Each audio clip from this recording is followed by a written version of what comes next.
Usher wearing the Gojo outfit and doing the pose, but I didn't know what was the context. Okay, and spoiling everybody, and everybody being pissed. So like Usher got a win, and then suddenly he's getting canceled, or he's getting canceled for something else. I think it was something else, but that was the lead-in. Also, they had the petition to bring Gojo out at the halftime show. They got up to like 35,000 signatures on petition.com. Okay, That is, so it's been building up. So the fact that Usher, like, I just imagine a marketing team explaining to Usher what I just told you is so funny. Do you think like Usher like actually caught up to JJK, or he just kind of went with what his marketing team told him? Like, hey, this is Gojo. This is what he's known for. Wear this. Yeah, like I'm sure he knows about like anime. He probably understands. They're like, hey, this character got like. They posted a bunch of edits to you, and this is a big deal. Yeah, but like you think he wikied it, or like he actually like read it? I don't think he read it, but I think someone explained it to him. And I think someone having to explain to Usher why his song for Daddy's Home and his Super Bowl announcement have a bunch of comments referring to an anime character is like the funniest mental picture. It's funny. It's funny when like a meme like revives like a completely old song, and you check all the new comments, and it's just all about the meme, or like the meme brought me here. Yeah. And it's like I don't even think I listened to Daddy's Home when it came out, because that was like Usher is our generation. Like we all listened to like Usher songs. Like that was never a big song back in the day. And now it's bigger than now it's bigger because of Gojo. Is it? His influence must be studied. Yeah. Hi everybody. Hi. So we're here. We're back. We're back. For I don't know for how long, but we're here today with a very casual stream. Yeah, in the studio live. In the studio live in 4K. I think this is 4K. If not, it's 1080. But you know, and live for the first. Yeah, this is actually live in the studio for the first time. I just thought about that because other times it's just been recorded. So live in the studio for the first time. I saw a picture of this. I had to see. It got meta. This is like lame, but yeah, I agree that Usher better perform. Usher has to perform Daddy's Home at the Super Bowl. I don't think he's not going to perform that. That and probably his new song over now the BTS guys. Yeah. I don't know BTS that well, so. Do you think he'll perform Daddy's Home while wearing the Gojo outfit? You know what's so funny is like all he has to do is vaguely have a Gojo outfit. I think people would kind of freak out. And like you can tell like this outfit's pretty like nondescript. Yeah. Like, if he puts on a blindfold and sings the song, everyone would freak out. Yeah. Or if he does the hand thing. Yeah. Done. Puts on a blindfold, casually falls off the stage. Like you were gonna say it. You didn't say it. You can't do that. I knew the spoiler. I knew I could sense the spoiler. I didn't spoil anything. We should also say spoilers. Yeah, are we gonna spoil? Should we do like a?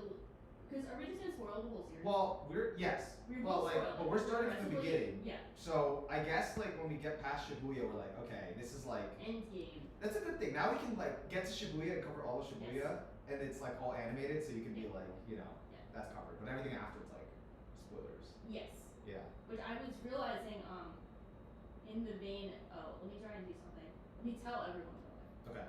Let alert the masses. Yeah, I had to reset the stream. Oh really? Yeah. Oh, what happened? It was showing up a little weird, but I think I fixed it. Oh, like I think Shaw showed me and it looked a little like squished. I looked thin. I like. You talk, you look great. Thank you. I was like, it was like a. Listen, it's like we're fresh out of the holidays. It's okay that we haven't been going to the gym. I think you've been going. I have not. You haven't? Like, I've been taking a break. But I've admired your gym grinds. I think that's very. Thank you. Impressive. I appreciate it. I'm still working for that Toji build. You know. Oh my god. It's a long. That's so funny. Very far away.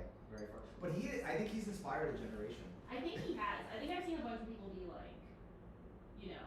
You gotta get that Toji. Gotta get the Toji fit. I've seen that, and I'm like, you know what? He's really bettering everyone. Yeah, even though he was a piece of shit human being. Yeah, you know what? One of the funny tweets I've seen about him, single father, got an on-the-job injury. You know, just trying to provide for his family. The way the agenda can spin for anyone at any time is impressive. It's all like once you like remove a character enough from the anime, like out of context, and you kind of forget all of their flaws and what they were like originally known for. I think I was reading that about the final, because I've been playing Final Fantasy VII. Oh. And I was reading about it's been fun. And I was reading about like how the characters in like Final Fantasy VII, like out of context, you forget like all of like the nuances and like stuff about them. Like I was like reading about like, you know, how like Cloud necessarily isn't really like, or their group isn't, they're not necessarily heroes. Yes. And like, but like out of context and seeing them in other games and cameos, you're just like, oh yeah, they're heroes, they're good guys. When you actually play the game, oh no, they're not actually. Aren't they terrorists at some point? Yeah, they're terrorists. I think like, most of the game, yeah. Good guys terrorists, but like They're like, yeah, like they're really in that gray area. Yeah. Because they're killing like innocent lives, no spoilers. Also, I haven't like finished the game, so I don't know if that changes at some point. But for the most part, I was reading like an article about that. And I was like, that's interesting. It is a good point. As you like bring, like once a series ends, you keep bringing back the characters as cameos and stuff like that. You kind of like forget all those. You forget. Yeah, and that's a real Toji. Yeah, 10 years like so Toji's like, yeah, he's such a good dad. He's a great guy. And you're like, you never remember his kid's name. Gojo and him were best bros, They just had a little bit of a falling out. They had some beef, like temporary beef. Yeah. Like I kind of actually forget like that Ghetto killed like so many people. Like, okay. Because I keep seeing Kid Jock, I'm like, damn, I miss Ghetto, but then I forget that Ghetto had that phase. He was kind of a bad guy too. Yeah. But what's funny? I was thinking about this because like I love Ghetto as like a character. Yeah. So it's all said with love, but like I love kind of highlighting how much of a bum he is. Yeah. Like his rookie year record of killing like the village with 100 people, he never topped that. He was not actually good at committing genocide. That was the peak. Like he peaked then, and everyone refers to that. And ever since then, it's like he didn't even do that much. Didn't he kill like a ton of people at the night of the 100 demons or whatever? He might. I don't know how many. Because they never like they always allude to that night. We don't know the head count. I just like imagine if he's like this mega villain, like he would have at least killed like 100 people. He should have. You know who would freaking know? Higuruma. Yes. Yeah. Yeah. We should go ask like the lawyer. Excuse me, Your Honor. But that's I guess too much spoiler territory. We're getting a little later. Yeah, we're getting a bit ahead of ourselves. But I think you don't really know how many people he killed, so.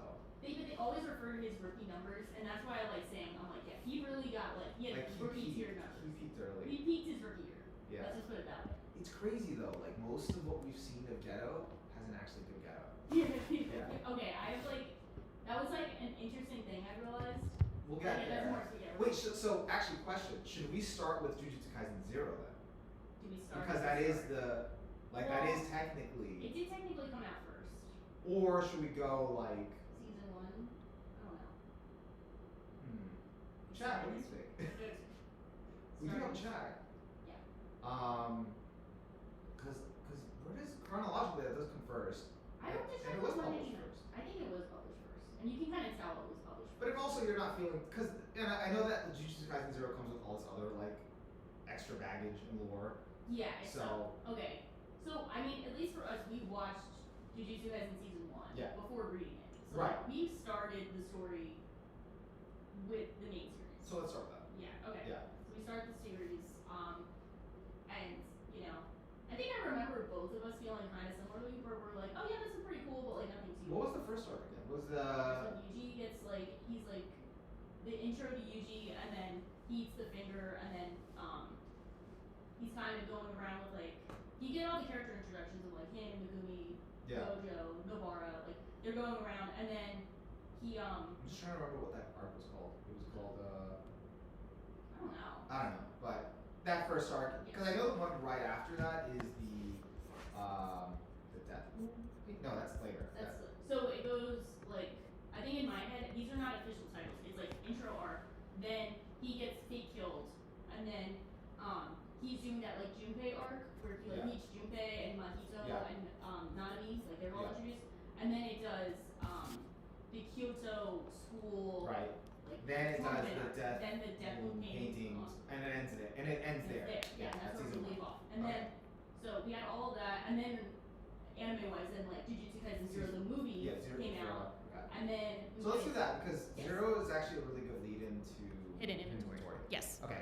So starting off from season 1 or the first arc, Yes. I think the first arc was the best example of feeling kind of on the series sort of normal. This is interesting, Yeah. but nothing crazy has happened yet. Yes. So it's a cool intro. Yeah. I kind of like Yuji as a character. He felt a little bit refreshing that he was he wanted to like I don't know. He seemed very grounded, but like normal. Yeah. He felt like a really good like normal teenager, but also like a good kid. Yeah, like, I feel like he felt like a good kid, and he felt like very level-headed. Yes. To a certain extent, and you know, and he really wanted to save people. So I'm like, I thought that was very commendable. So yeah, I think that's really interesting. I'm double checking to make sure that we look, but no, but I think he was pretty interesting at first, and then.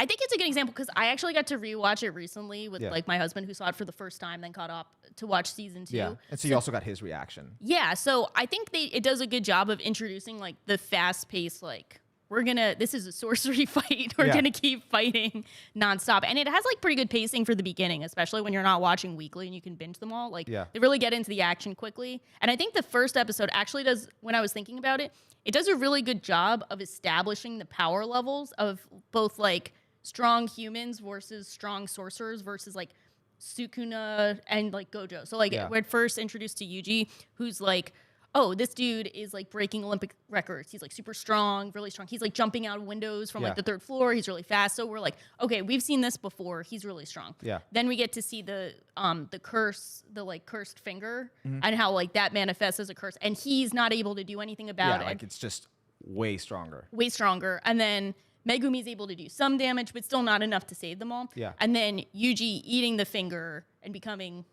Sukuna for temporarily. For like, a few seconds. Yeah. Not a few seconds, but like a few minutes. Yeah. Easily destroys the curse. Yeah. Like easily. So now he's that much stronger. And then we see Gojo come in. Yeah. And he easily handles. So we get a good sense of like the power scaling. The power scaling just from like the first episode of like. All right, because Gojo that's all in the first. Yeah. Yeah. So that was kind of a cool way of showing like this is how it works. Like this is how real power works. This is how strong he is, and then like building I figured like in that first episode, like Sukuna was like either endgame or like really powerful because they were like he's the king of curses. Yes. Yeah. So and then you see Gojo doing that. And I'm like, okay, all right. So they're like the upper echelon. Yes. Yeah. And Yuji's like nowhere near this. He's just starting out. So like this is probably going to be a story of like working their way through curses and kind of you know, keeping Sukuna contained, sort of like the Nine Tails with like Naruto. But I think that's something that's because you know I not to make it my personality trait, but like haven't seen Naruto yet. So like I hear a lot about Naruto from people like tangentially. Yeah. So I think that we'll get there. We will get coming soon.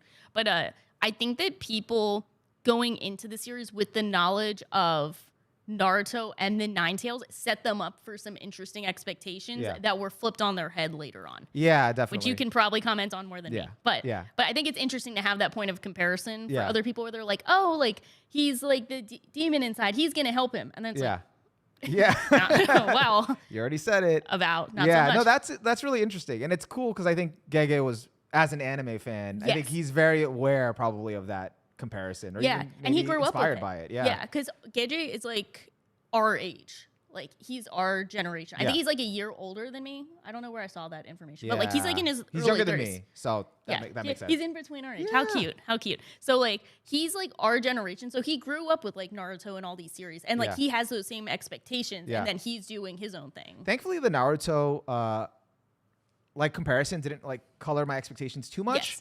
But I did on some level feel like, oh, you know, at some point they're gonna jive or something. Well, you can even see that somewhat with like just a bunch of series that have the same premise of like here's this like alien or foreign figure that's like inside you, even from like a Denji perspective with like Pochita or even like Parasite. Actually, I was thinking of this independently of finding out you watched that. I just recently caught up to. Well, I watched all of Parasite over the holidays. My cousin was just like, "You never watched it?" I'm like, "All right, let's binge it." So that's a good I watched that. So that's a good. And this perfect timing. Yeah. But like even like the Parasite, which came out originally in like the 80s, and like you can see the influence of everywhere. It's like, okay, he's got like the added strength of the parasite, but they're like co-inhabiting the same body. Like all of those expectations of having some kind of like this thing inside me is bad, but like also helps me and can be good. It has a lot of expectations for when you see that play out again. Yeah, I saw a lot of like Parasite as I'm watching Parasite, and like as I was watching it, like a lot of things that it influenced, and a lot of just I'm like I feel like I've seen this a lot, and all these themes. Like I've just seen all of this like being done so much in anime, but that, you know, that was like a progenitor of it. So yeah, exactly. Yeah. So I thought it was kind of interesting how that starts out, and then like, you know, interesting expectations going into it, and then Yeah, so like that arc did like a good job of setting it up because then it was interesting that they wanted to execute Yuji like right away. Yeah. They're like, let's fucking kill him. let's get him. Like, Yeah, and then Gojo's like, no, Nah. it might be okay. But then they do warn him, and it's like, that like there's no other end game for you. Like you're gonna end up dead. Like that's it. It's very It's how you want to die. Yeah, and that's a very interesting expectation to start this series with. Of like, it's not if you'll die, it's how will you die, and then like what kind.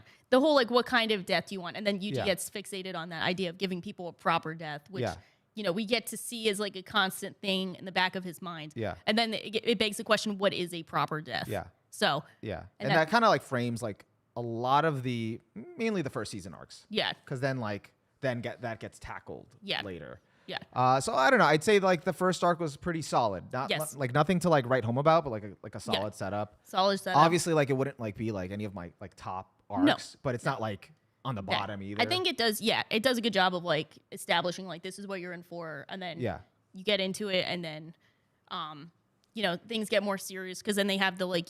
I think what I read was apparently the series was looking to possibly get canceled around chapter 9, which is when they had the like Yuji, the first like Yuji death, like when he died. So like if the series ended at that point, Yuji would have died, and that would have been like the end of the series. That's it. So he would have just actually died, but naturally he didn't die, and he got brought back with the binding vow with Sukuna. Got to bring that up. Yeah, the binding vow that like Sukuna will bring him back. Am I saying his name right? Right. Yeah. No, I think you are. I think so he'll bring him back, but Yuji's gonna forget this whole interaction, and then if he'll bring him back for a minute.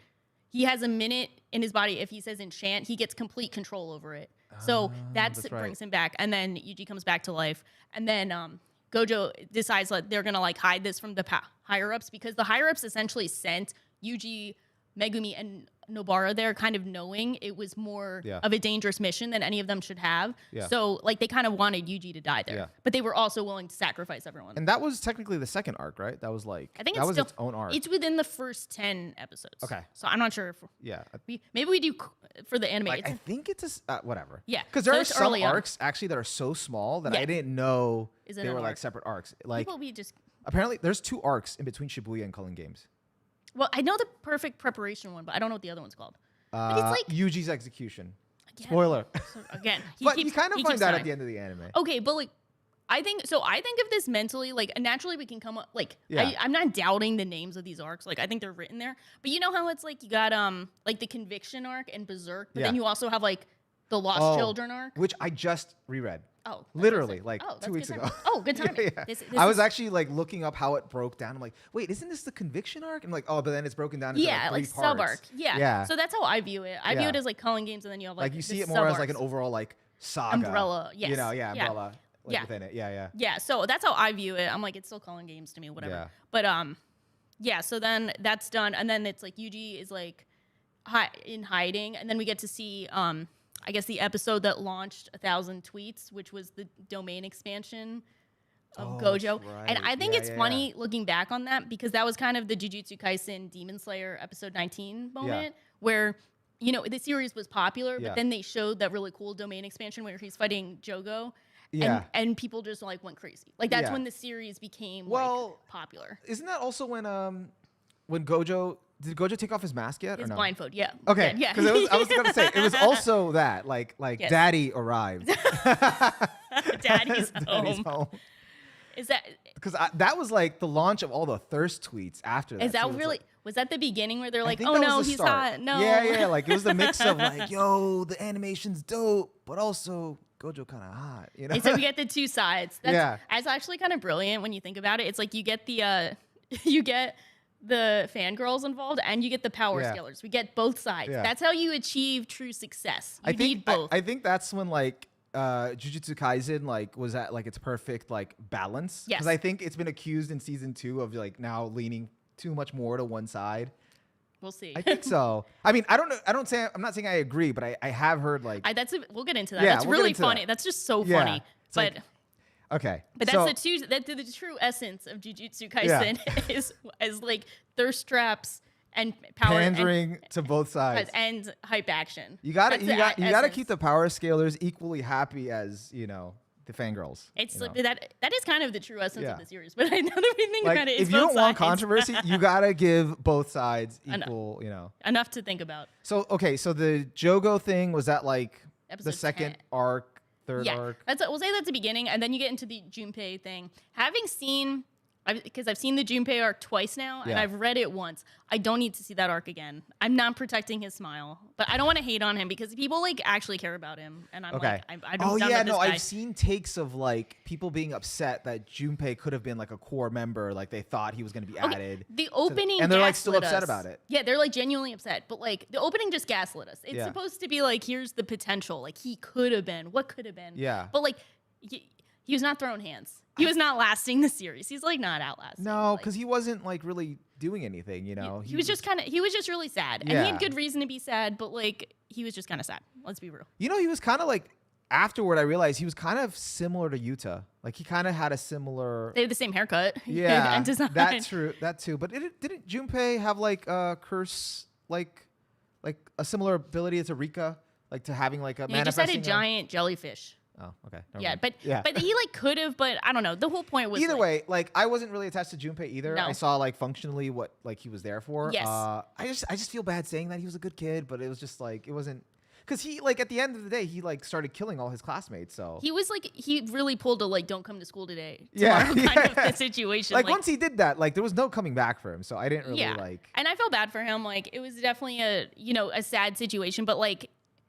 I can't see a situation where he's more interesting. Beginning too, like once Mahito, got his hands around him, like it was done. Yeah, he wasn't gonna kind of be good. No, like it was kind of like a tragedy just being set up. You know? And it was just for Yuji to kind of witness and kind of be exhausted with the grind, and like Nanami being able to say like, this is kind of what we have to deal with. Yeah. I feel kind of bad saying this, but not as bad as I should. But like the Junpei arc really exists to show Yuji, Nanami, and Mahito, and they're all great. So and the ideology of like being a Jujutsu sorcerer, presenting the themes, because it's like really a vehicle for like more of the actual themes of working as a Jujutsu sorcerer. Because all before this, you only really see the pinnacle, which is Gojo, being like a badass and like whatever. Yeah. But you don't see the working class. You don't see the working class Jujutsu sorcerer, the salary man, the overtime Jujutsu sorcerer. Yeah. He's like, no, this is these are the ones that if you don't become a star, this is kind of the shit you deal with. And I think in retrospect, I really appreciate Nanami's character so much more. Like I liked him the first time, but really like going back and seeing him again, he's such an interesting character. Just like what he represents in like. Not just for the story and Jujutsu Sorcerer, but like how many times do we think about like series where it's like a big life or death struggle and people are like, why don't they just simply not do that and go work a normal job? Yeah. Like we've said that about a bunch of series. We're like, how about they just like kind of work a job instead of risking their lives? And then Nanami actually does that. Yeah. And we get to see how that plays out. Yeah. And he's like, okay, so, being a sorcerer sucks. Everyone dies. This sucks. The system is corrupt. I hate this. I'm just going to go work as a salaryman and then like earn some money and try and retire soon. And then you see the system is just as corrupt. It's less gratifying, except he sees like some form of gratitude when he helps out the cute bakery girl. Like he helps her out and he feels some sense of gratitude. So that was enough for him to kind of like go back and be a sorcerer. Yeah. But that was such a cool exploration of like, okay, so the alternative to not risking your life and all of this, it still kind of sucks. Yeah. So like real life also sucks. Yeah. Which it was cool to see that play out. Because like what's hard about being a Jujutsu sorcerer is that like, no one's going to see what you do. Like they're not, unless you're another Jujutsu sorcerer and can see like, the spirits, like there's no sense of gratitude. Yeah. No sense of like appreciation. Because you're unseen. But because like, you're doing something, it's better than like being at a company just, helping, as he puts it, like helping rich guys get richer. Helping at the expense of the bottom line. Yeah. Yes, exactly. Yeah. So, it's a trade-off. It's like, all right, if I'm going to be doing something that's soul-sucking, I'd rather do yes. this. Yeah. Yeah. So that was pretty cool to see, especially as like the answer to like, why do these guys do it if it also sucks? Yeah. So you don't, you kind of did like that arc, I like it. Yeah. I think it. You just don't like Junpei. Another smile we failed to protect. Junpei was just a victim of the arc. He was a victim of the arc. He's just also a victim of like, everyone's a victim actually of the gaslighting of the first opening where they show Junpei with everyone. Yeah. But like that was mean, and they were doing that on purpose to trick everyone. That's why I don't watch openings. Have you watched the openings since then? Have you? No, I did watch the openings. Like, have you seen these openings? No, the openings were like really good. Yeah. That's like make the exception But for this one. normally, I skip openings. Oh, that's considerate of you. Especially now that like Crunchyroll added the skip intro button. Yeah, Dude, that was it's been great. Oh, no. No. Are you just like no? Sometimes I do skip it when I'm in binge go. zone. Okay, here's Exactly. the elite. This is Listen. When you are binging and you have like a time frame Yeah. and you want to just catch up to something, like, are you really gonna sit there? if it's good. Okay, so the thing is, you watch the opening once. If it's good, Right, no, you keep watching it. I but if respect not, that. if not, you skip to it. set the tone for like Yes. the You just have to know what the opening looks like, and then you can keep skipping. Yeah. Okay. Yeah. No. Now I have the curiosity of like. Yeah. Although I do like I don't always sit around for endings though. I don't Kind of like I'll do the opening once definitely, but the ending sometimes I don't. No, Yeah. kind of same. Yeah. But But it's also because the music doesn't help because it's more of like chill. Yeah, so it's like, all right, I could skip this. That'll lead into something later. But you've seen the like Lost in Paradise ending, right? Yeah. Like that one. Well, that funny. one's great. Yeah, that one's great. Wait, no, I saw the meme. Okay, where we'll get to like that. they redid Did it, but the for like animation. Shibuya. For Shibuya, and like they're all Everyone's dead. dead. That was But it's like Sukuna's having a great time. Like he's driving. Yeah, I'll just yeah, see yeah. that one. That one's funny. It was really, really funny. You just see Nobara just like And it's laid like out. Megumi's like dead on like a locker kind Yeah, of thing. yeah. That was so bad. That was funny. That's a good meme. That's a Yo, good meme. with all the bullshit they pulled in Shibuya, like in the anime with like, you are my special Sure. playing when Yuji suffered. They should have just, at that point, they should have just reanimated Lost in Paradise. Yes, Because that they was the should vibe. officially do it. It's like such a funny decision. Like in real time, we're all like, "What the fuck are they doing?" And then it kind of like makes sense afterwards. Okay, we can get. That's to actually this. how I That's wanted funny. to start this episode. We are I forgot. I wanted to start it off with, you are my special. special. You wanted to just start singing. Yeah. We could do that. That would have been great. That'll be our Shibuya warning. Is we'll just start singing that. Yeah, we should do that. That'd be great. Yeah. Okay, so that is. So that's like the first half of season 1, and I Yeah. feel like that's a good indication. The show was like decent, but not great. I was Yeah, like, and that's like before, like you have the cast was like pretty small. You've only been introduced to like Nanami. I think we were introduced, Nobara and Megumi. But like then the the Tokyo cast squad. expand. Yeah, the cast now starts to expand in the very next arc, which is Yeah. the Kyoto squad. Yeah, talk about bums. How about that? Yeah. Sorry, we'll get into that. Sorry, I'm getting ahead of myself. But then we see the Kyoto squad, and then we get best brother Todo. I love Todo. I love Todo. I fucking love Todo. But did you start loving Todo more in Shibuya? You know what I have to say? I realized this on rewatch, and I do love Todo and Shibuya, but how can you not? Yeah.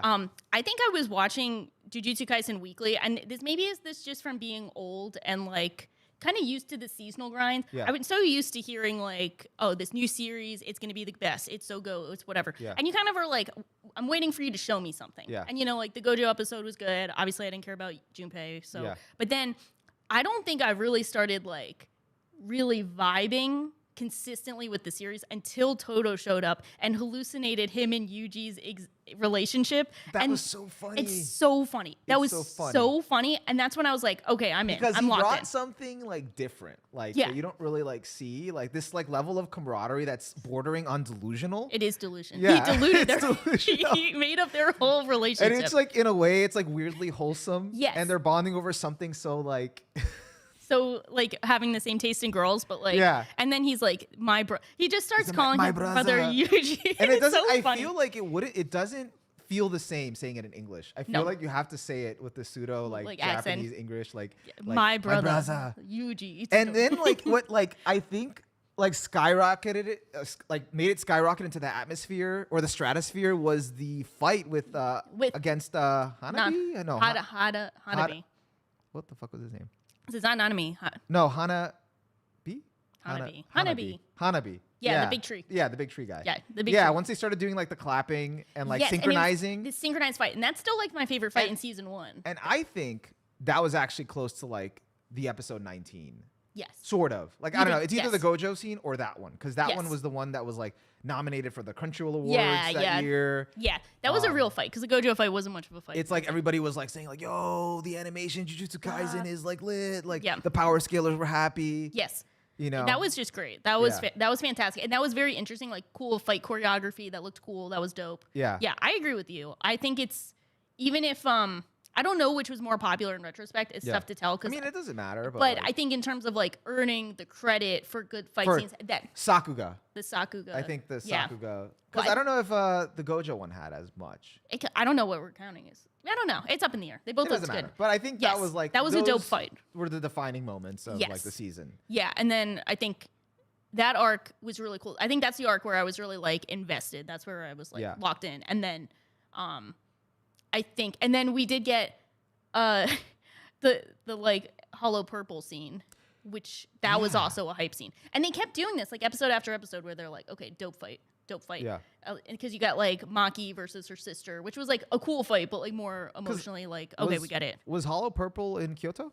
They did it, at the end. Okay. Oh, right, yeah, right. Because he had gets to. Through. And then he just shows up and he's like scaring the shit out of everyone. Like he's just hovering in the air and he's looking You know at people. what? That's the scene I'm thinking of. I'm confusing the Jogo scene with that scene. Yeah. Yeah. Because that's when he has like the blindfold off. That also, Right. So the Jogo scene but he's in the air and he's doing the hollow purple. And he has his own theme song for his move. Yeah. If your move has a theme song, I think you won. Yeah. Yeah. And it's like this like dance like hype song. It's pretty cool actually. But so they did that and then they did the baseball episode.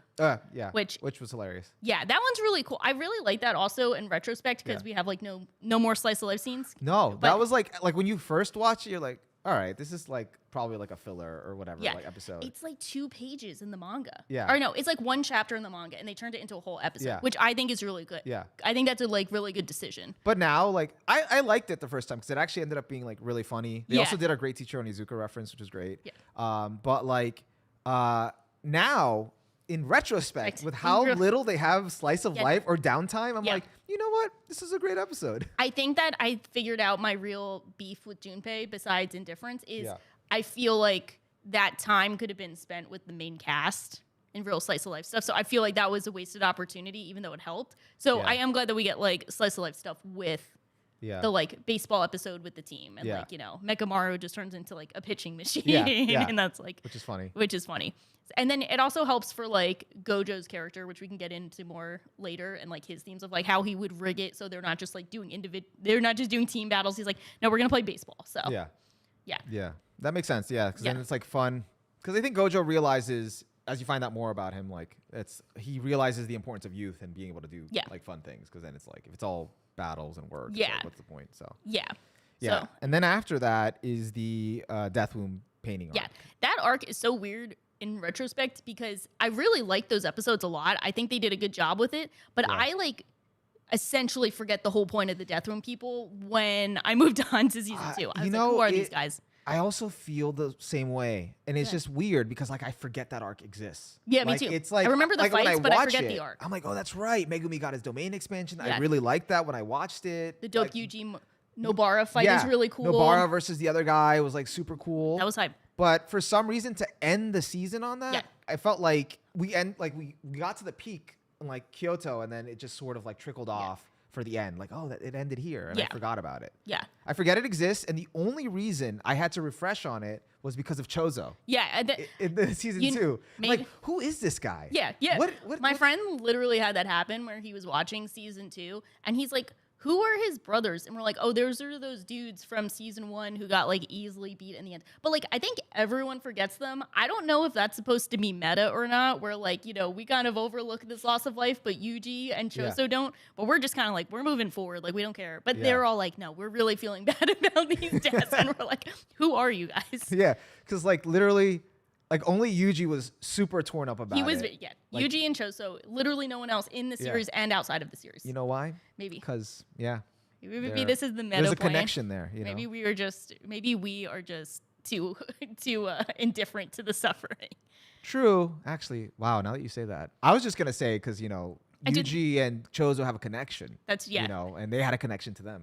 Yeah, maybe that too. Yeah. Oh wait, that's too. Maybe. But that's also like I also just blame the anime for having it be like the last 3 episodes. Yeah, I think that's my main blame. I blame society. I blame you really us just being too into our tech and just ignoring the suffer. All right, I'm not gonna get into that. OG-san over here. Boomer. Okay, so that ended season 1. Should we like start to like sort of rank like how we feel about season 1 arcs? I mean, obviously, I think Kyoto's sort of like at Kyoto. The peak I think season 1. Kyoto and the Cursed Womb stuff better than the first half. Yeah, I don't know the individual. More interesting fights were really good. Yeah. The other ones had like certain highlights. Yeah. But like nothing crazy. Yes. Yeah. So it's more like foundational. So it's more towards the the bottom for now, and then Yes. the other two are at the top. Yeah. So let's highlight those because I'm gonna forget when we get to the other Yeah. arcs. Yeah. Let's write those down because we're not gonna remember. All right, written down. Yeah. Chat, how's chat doing? How are you guys doing? Is anyone? They're good. All right, cool. We'll talk to you guys later. Hi, chat. We just can't like see the chat right now, but we'll get to that at the end. Season 2. Oh no. JJK Zero. Which I know it came out like within a year or less than a year since season 1 came out, which is kind of crazy when you think about it.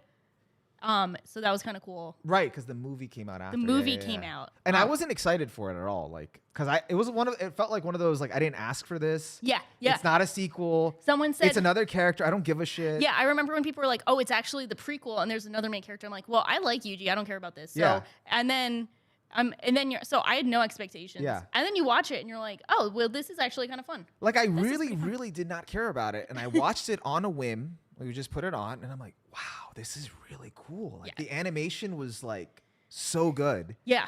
And then I was like watching the whole thing. It was like very engaging. Maki's character design was peak in it. Do you think she maintained peak, or that was the peak of Maki character design? We'll talk about that. Okay. No, but I'm like saying compared to like season 1. Like Yeah. compared to like everybody looked great in like the movie. I mean, it's like movie budget. But quality. it is interesting because they all have like slightly different designs. Yeah, no, they which do. is I think a very important detail that we'll get to later. Yeah. Like they kind of look a little younger, more youthful. Like like I don't know. Like it's definitely different. Yeah. Yeah. More innocent in a way too. Definitely. Yeah. So but yeah, no, like the movie was great. Actually, like the running joke that me and my wife had, I think I've mentioned this before, was like we thought like the main character, like it was like Jujutsu Kaisen's Shinji.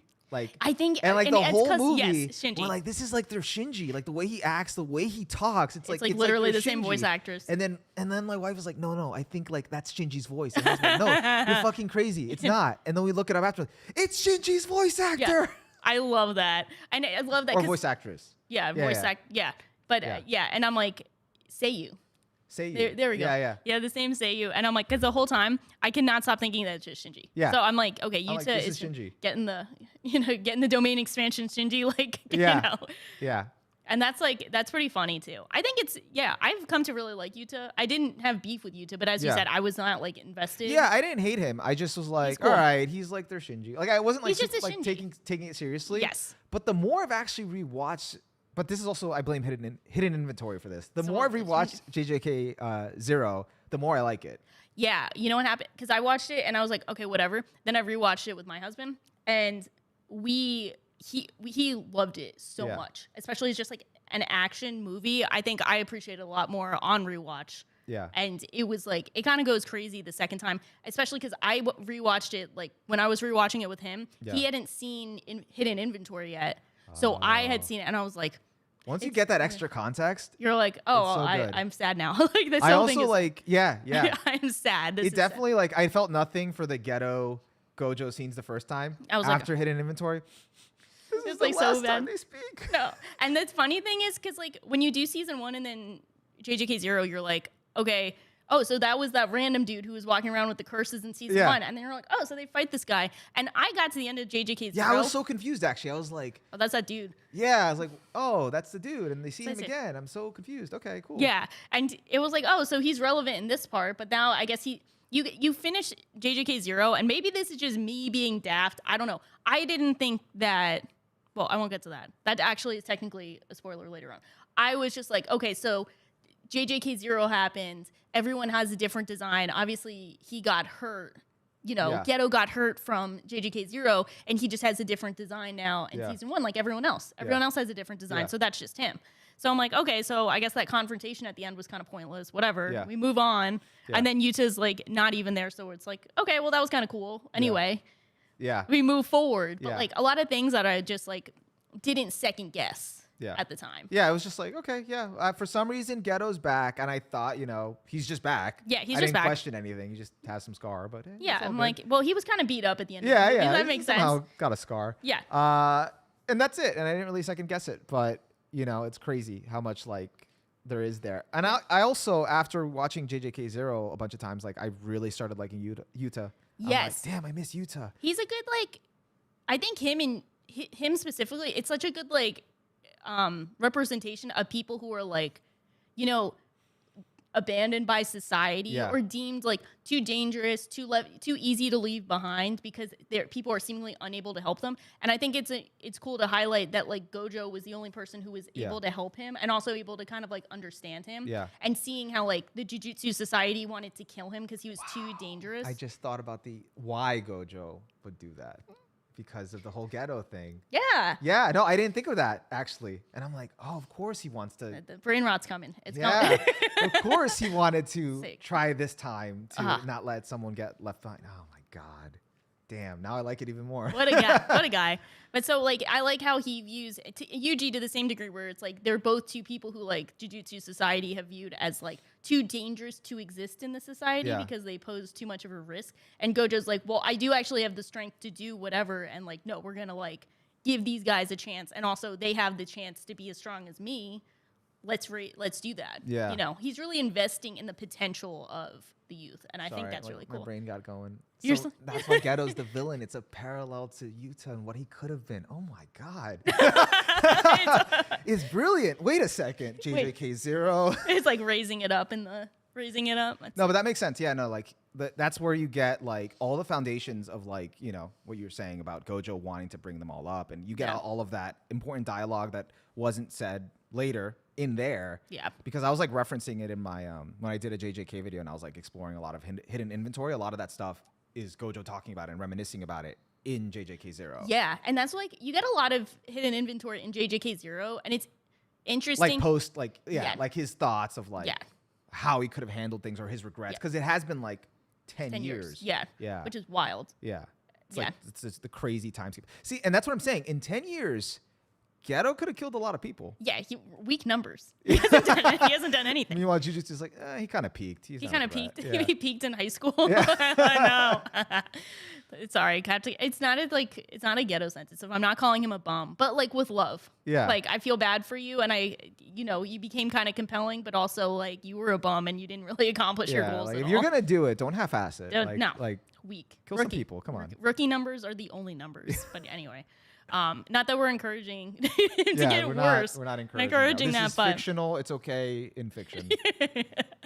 But you know what's it's interesting that he wrote JJK Zero first, which makes I feel like hidden inventory more impressive. Like, it's kind of like almost stands alone. Not like stands alone, but like he did so much stuff that connects to JJK Zero, like retroactively, but it also takes place first. Yeah. So like that's why tough. I was like debating whether we should start with JJK Zero, like with the arcs, because I was like, well, he technically did Zero first. Yeah. And that was like even before anything of JJK, that was like the first thing he did. Yeah. But he also never planned for Yuta to be the main character. So some people did bring that up.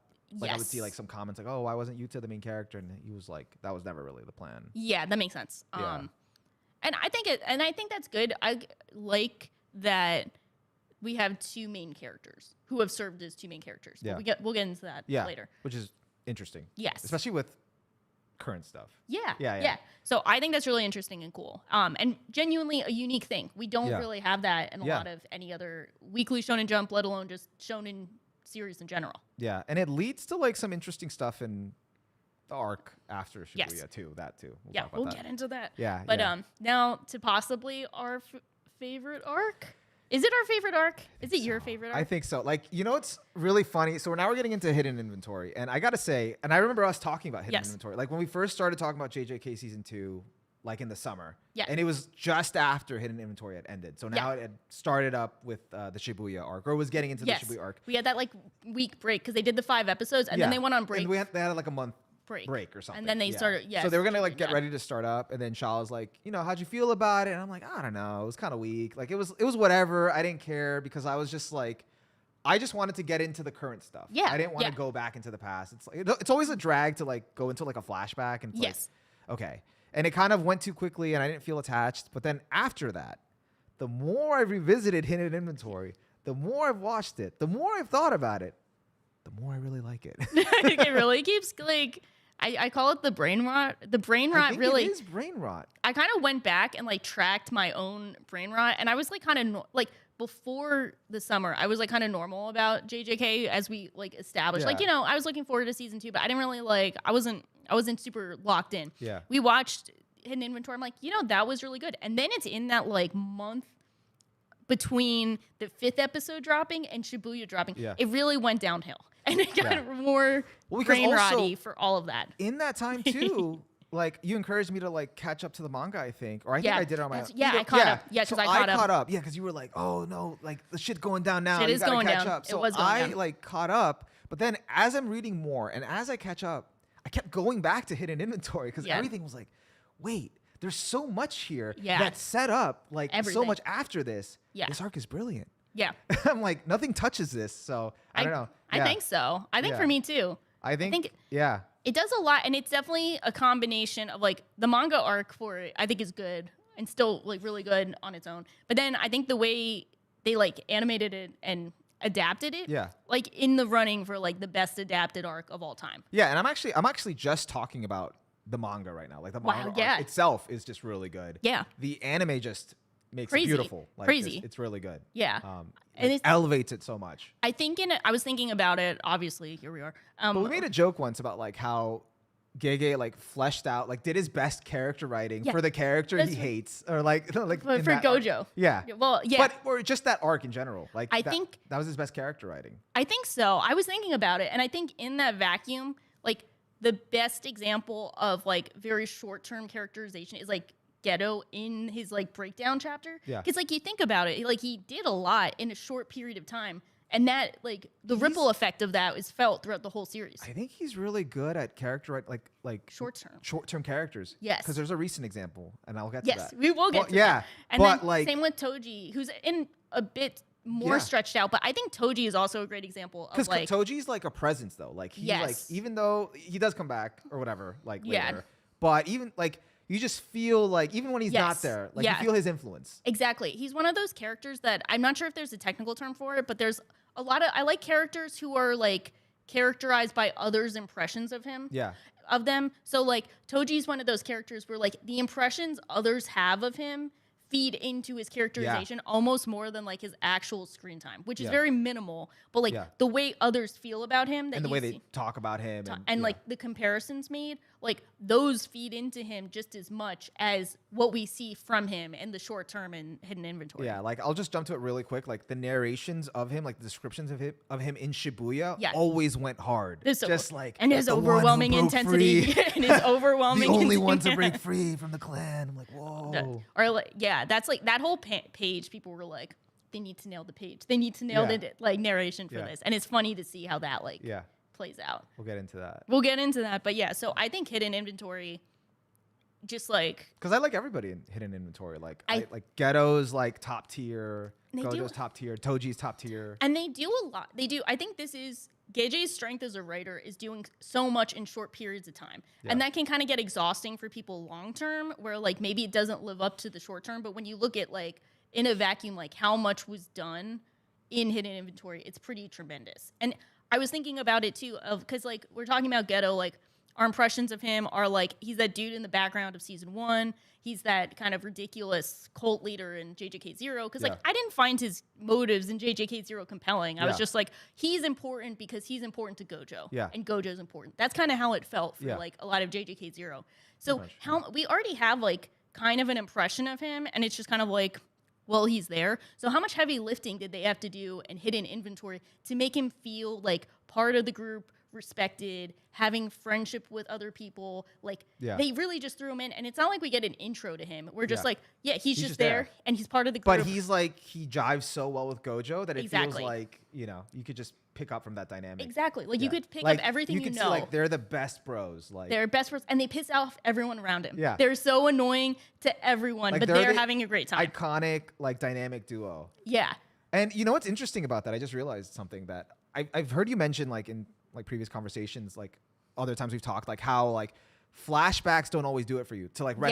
retroactively characterize a character. So that's Yes. very telling that this like flashback could make you feel this way about Yes. Ghetto and his characterization in JJK Zero. Because you go Yeah. from hidden inventory to JJK Zero, and it's just completely different picture of Oh, like, yeah. watching it without that context. Oh, for sure. Yeah. And it's wild because I'm not a huge flashback person, Yeah. as we've said. Yeah. So when the flashbacks do hit, they really do go Yeah. hard. And it's, Yeah, because I think seeing you like answer like a question or something, or when someone's like, "Oh, but how did you feel about them after like you learn all their backstory?" And you're like, "Yeah, I don't like really." You're like, "I don't give a shit." Like it doesn't change anything. It depends, and it's like it definitely depends on how they use it, and this definitely changes like the entire scope of everything. And I think it's tough because trying to make, you know, I'm gonna kill all non-sorcerers and referring to them as monkeys every other conversation, like it's so goofy and over the top and like not compelling. Like no one is there like spitting good job, like good, like that's not our morally gray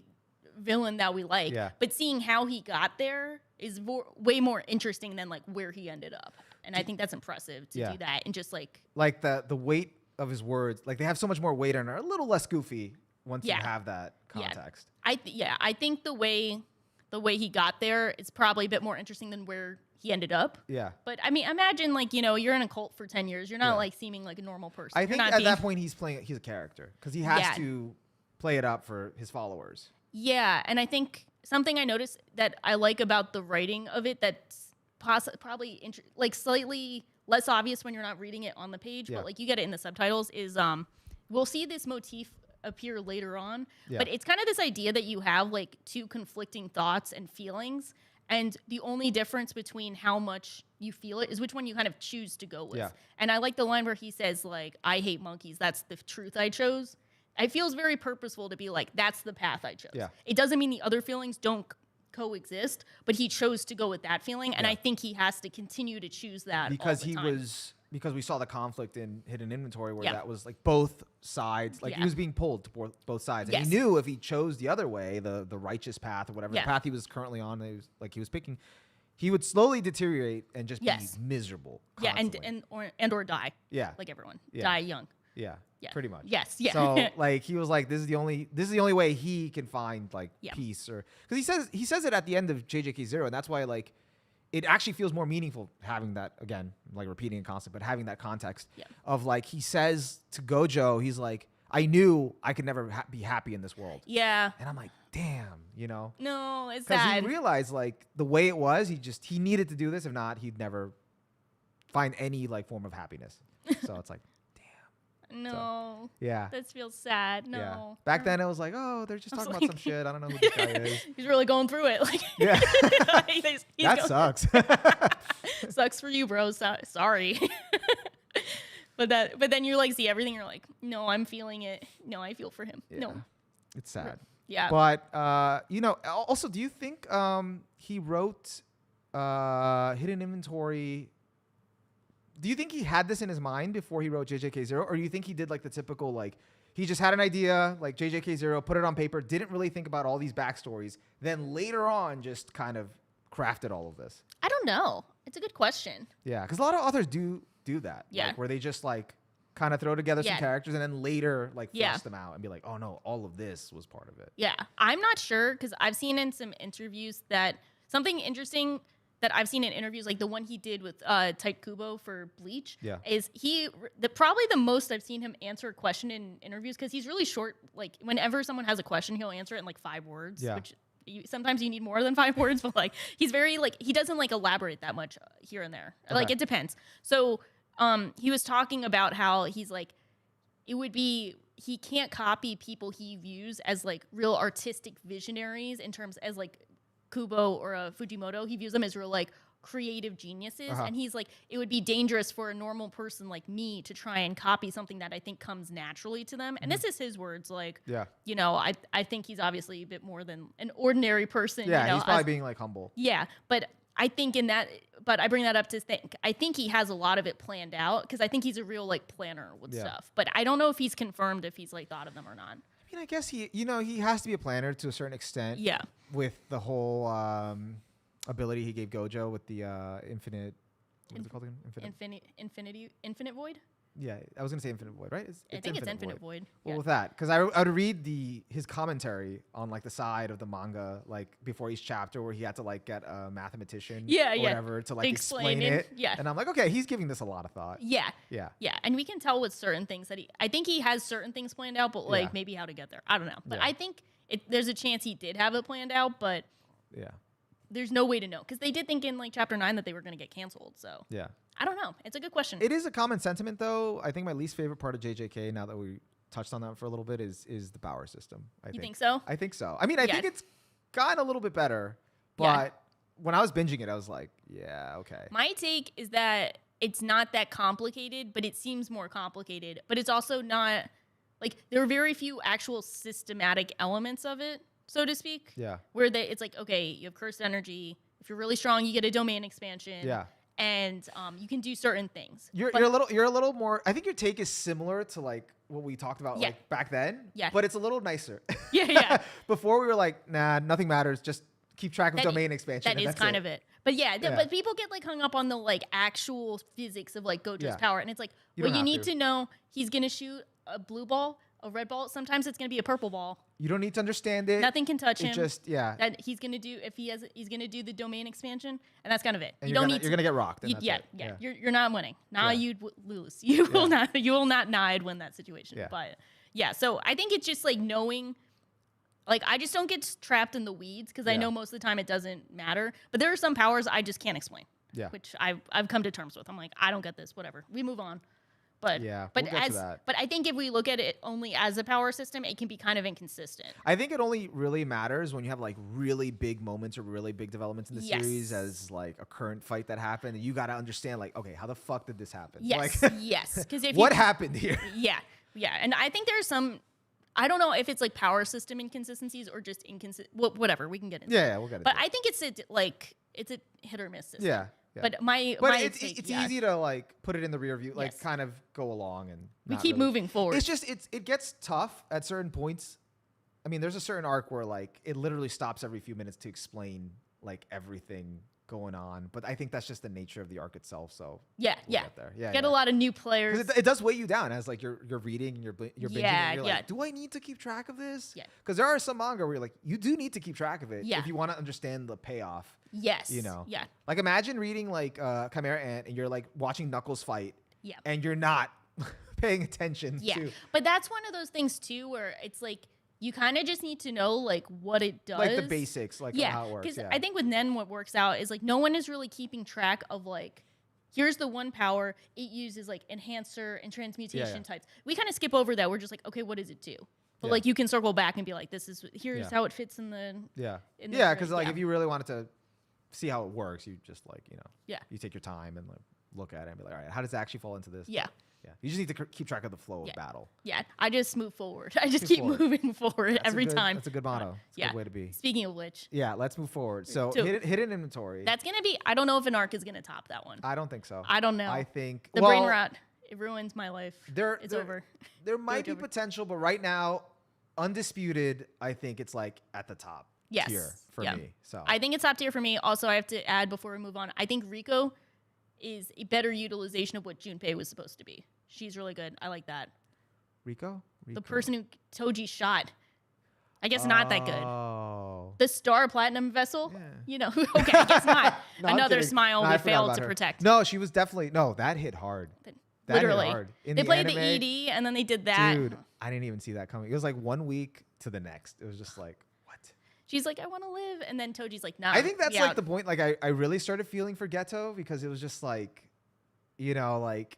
He wanted to like help her. Like you could tell he was like genuinely like happy about it. He was feeling good, and just the facial expression that changed. And like it's the abruptness of it. And I was just like, damn, that hit fucking sucks. That sucks. Right after going off about how we're the strongest and we I can was do anything because I thought like she was just gonna get revived or something, or I thought like Gojo was gonna come back, reverse curse technique, and meanwhile Gojo's like, oh no, I don't give a shit about you right now. No, he's dead. Gojo was dead, so he couldn't do anything. Well, no, I'm saying in the his inner monologue after when he's fighting Toji, and he's like, I'm like, although I think to be fair, I think he was like.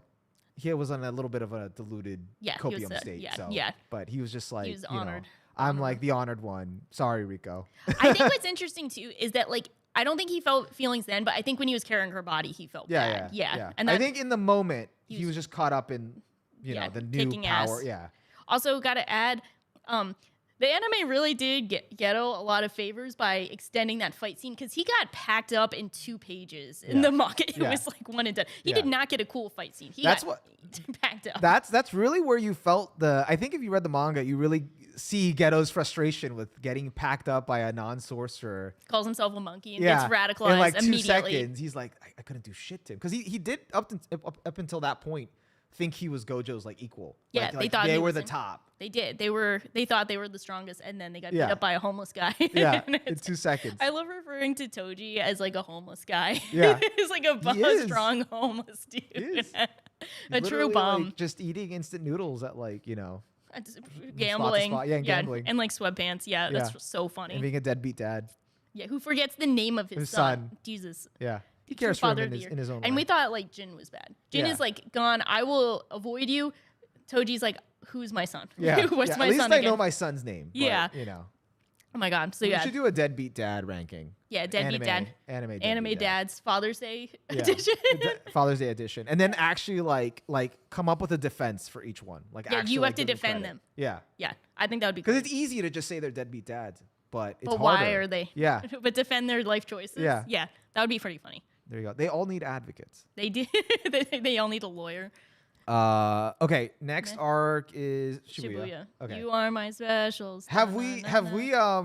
I know we had the same sentiment about Shibuya. Have we flipped on Shibuya? Have we? I forgot. So it's weird because Shibuya is like exists in this very interesting place in the community where I remember we had heard that it's been hyped up for years as like it's still hyped up. It's still hyped up. They're like, oh, the Chimera ants of the new age. So I came in with very different expectations than what we got. And I think what we got is still very good. It's just very different from Chimera Ant. Yeah. But I think watching the anime, they did a great job with it. It's very fast-paced. Fights work out really well. Yeah. And I definitely appreciated some scenes more than I did probably like the manga counterparts. But I think it's still really good, but it's still really good. That's what I want to say. It's really good. Yeah. I don't think I like it as much as Hidden Inventory. I don't think it had the same emotional impact, but it had more emotional impact than reading it the first time around. Yeah, like Shibuya is I definitely appreciated it more animated because you can get like more into the fights and like you can see more of what's going on and kind of enjoy it and all that stuff. So that definitely like really helped with the immersion and kind of like feeling the frantic pace, although there was like a few awkward things, like, you are my special playing.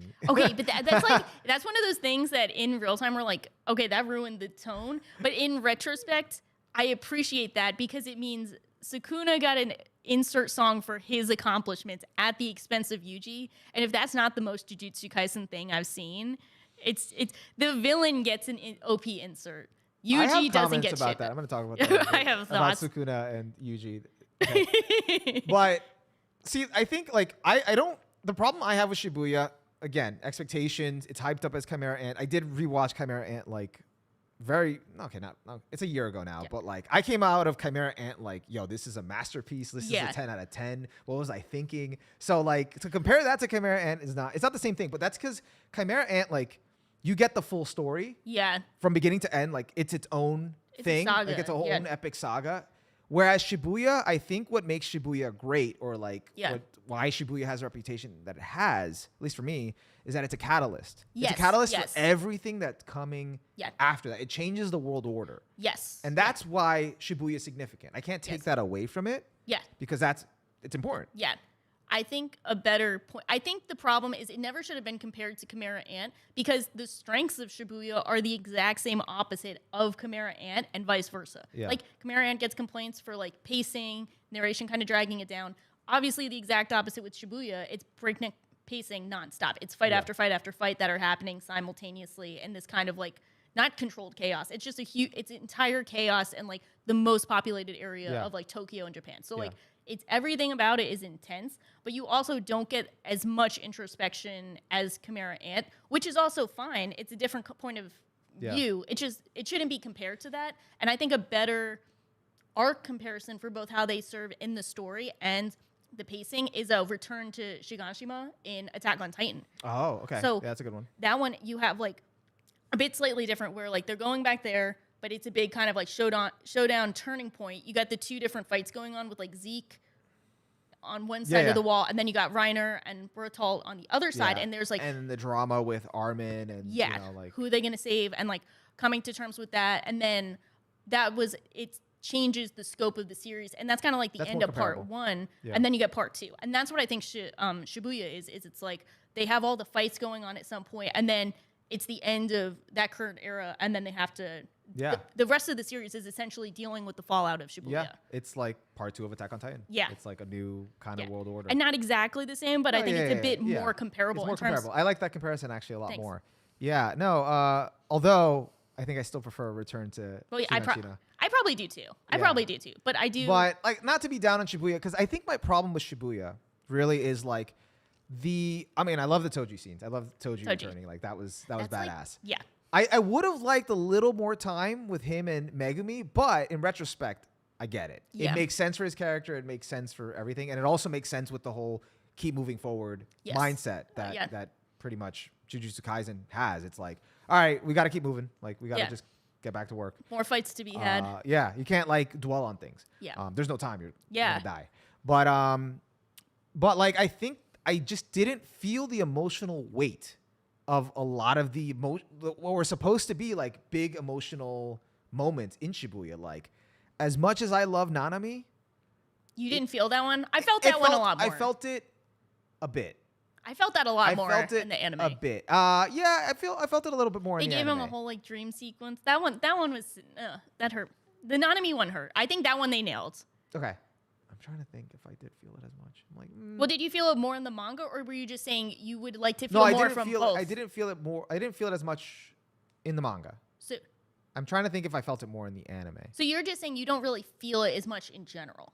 Yeah. Okay, and that's well, I'm trying to. No, I'm just trying to also remember, because I'm also going off of like when I just first read it. Yeah. But I'm also trying to remember. I love the Choso fight though in the anime. Yo, they kind of that was great. That was impressive, right? Yeah. Okay, we have to talk about our favorite fight. It's hard because right now I'm like going between like my general thoughts of the arc versus like, okay, how did the anime elevate it? But I think I don't know. I still like I wasn't crushed by Nanami's death, but I did feel like the anime did it better. I'll leave it at that. Yeah, I think they did a good job with Nanami's I was at peace actually, because they gave him that nice send off. So I think that one they did good.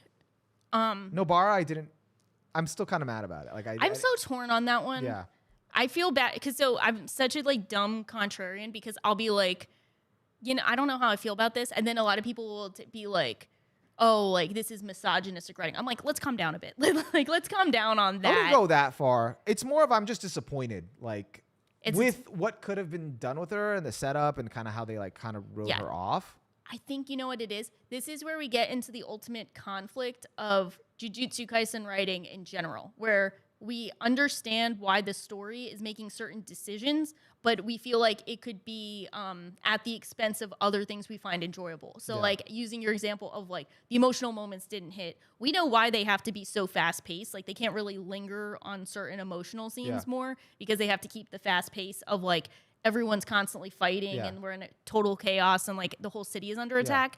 But doing so comes at the expense of maybe like more emotional moments hitting for you, and that's kind of like Nobara's character in general. Like her dying there does reinforce the like shocking anyone can die at any time, and that young sorcerers are often sent to their death way sooner than they should be, which we see with like Higuruma and like characters throughout the whole series of like dying before their time, and like seeing that happen to one of the main three is shocking and sad, especially because there is so much more potential for her. But I think that's also part of the point, that everyone is dying before they reach their full potential, because the system is so messed up and and we can recognize that it's like, okay, well, that's the point, that's what they're going for, but do I like the point as much as I like the alternative? And that's the conflict. Because it felt like a little bit of like leaning towards shock value. Like, okay, it's like, all right, I don't know, like the setup, I get it. I get the abruptness of it, but I don't know if I don't know if it worked for me personally, because I feel like if we're to compare like emotional like weight and like emotional like scenes and stuff like in other arcs that we just were talking about, like I felt a lot more of the payoff in like Chimera Ant, which I know isn't like a great comparison to this because that had like a ton of setup, but even Return to Shiganshina, like a lot of the emotional like weight of the scenes like definitely hit more and stay in my brain more than like some of the stuff here. I don't know. Yeah, I think I think I'd agree with that. I think it's tough. It's a tough call. And also, I want to like clarify though, this is if I'm looking at from the lens of like Shibuya as a mind-blowing arc. So like if I'm looking at it like, is this a mind-blowing arc? If I'm like thinking like, oh, was my mind blown? That's what's lacking for me to consider it on that scale. Yeah. What I agree, it's very good and it set up a lot of things and it's great. Yeah. And you had fun with it. Yeah, no, I we had a good both time. enjoyed it. Oh no, the anime was. I think, lit. yeah. And it's like, it's kind of tough to remove the expectations, but I think once I kind of took a step back and like removed myself from the expectations, and I kind of viewed it as more of like, okay, let me not compare this arc to like the all-time great arcs that it's been compared to, that people like are valid in feeling it's like that. Let me just look at this as like, maybe this is like the best pure action arc.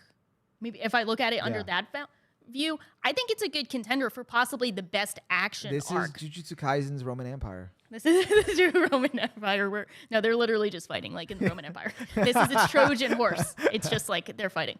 But no, and I think watching the season, it was really interesting that what I was coming away from, I was like, this is possibly the best like action TV series I've seen as an anime. Yeah. Which might be high praise, but we gotta still get to Dragon Ball Z. That's true. We have Dragon Ball Z coming up. Yeah. That's true. But like it is pretty. I mean, the fights were really good. I have to say two things in terms of the fighting and the anime and the animation.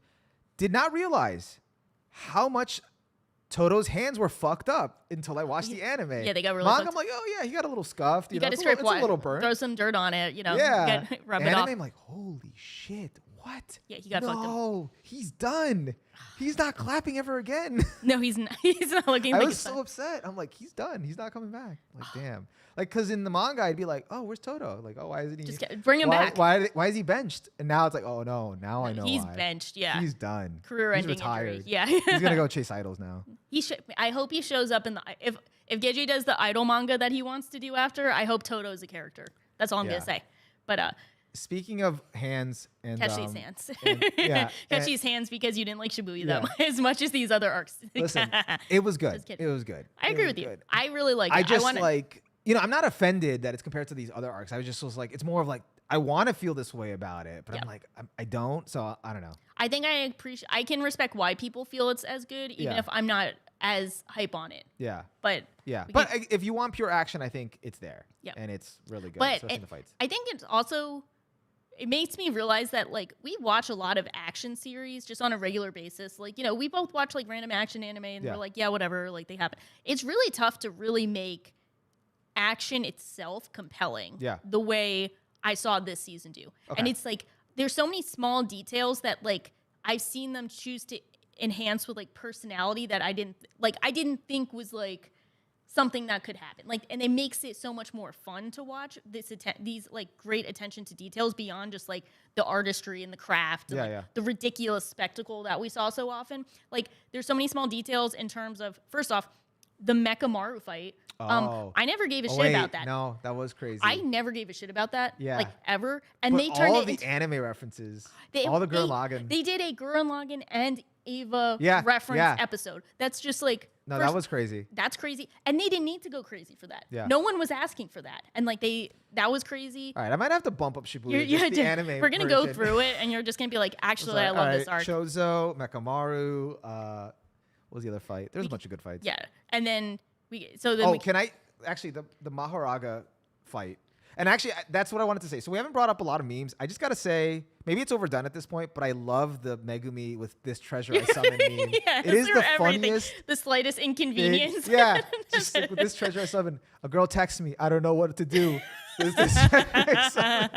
People pointing it out, like just so many random references all the time. They're like, he's trying to die at any time. He's trying to do it always.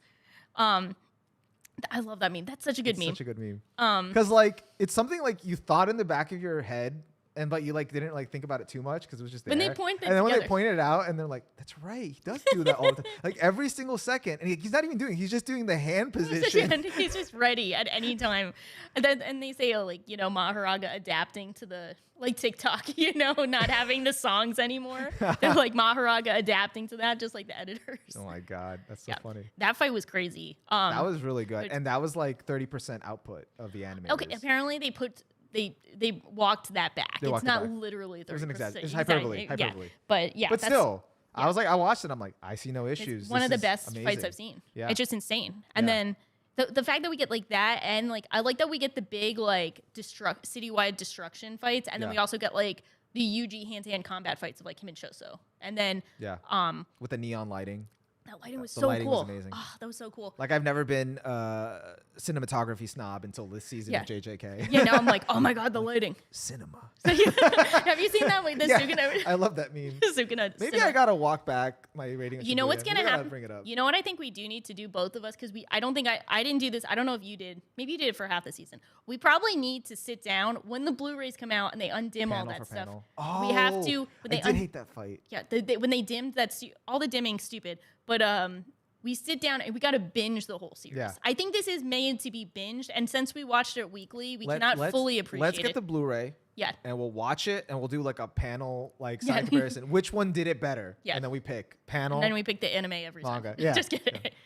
But I like. I mean, I don't blame them though, because fuck that grasshopper fight. In general, just that no one cares. No one cares about that. No one cared about that. I don't blame the animators to be like, all right, we can phone it in for this one. I don't know if they have that choice, because I see it undimmed. You're like, oh, they kind of went hard for this, and then you just had some like I didn't even see it undimmed because they don't get to choose what's undimmed. They have to like go through like regulations. Oh, right, because that's so they're not choosing. They're not like, yo, I take that back. I'm sorry. Rob, walk it back, and then. So they don't get to choose that, but then also it does become like a marketing thing for the Blu-ray, like see the full fight, and it's like, okay, well, whatever. So I definitely wouldn't put like Shibuya like low or anything. It's just like it's would you put it second to hidden inventory? Maybe. What do you mean maybe? What else is out there? There's other You're gonna arcs. put JJ? No, I mean right now. Oh yeah, right now. Yeah, I'm like, what are you doing? Yeah, You like, put the arcs. Junpei arc. Yeah. Junpei. Hey man, Nanami was great in that. So many smiles we didn't protect. But I love that line. I do love that. It's so funny. Well, because the meme for that came out before we started getting like really into like all these memes. This was like just a normal meme. With someone posted, it was like Crunchyroll or something did like a smile we failed to protect, and it was Junpei. And someone was like, "Bro, what do you want us to do?" I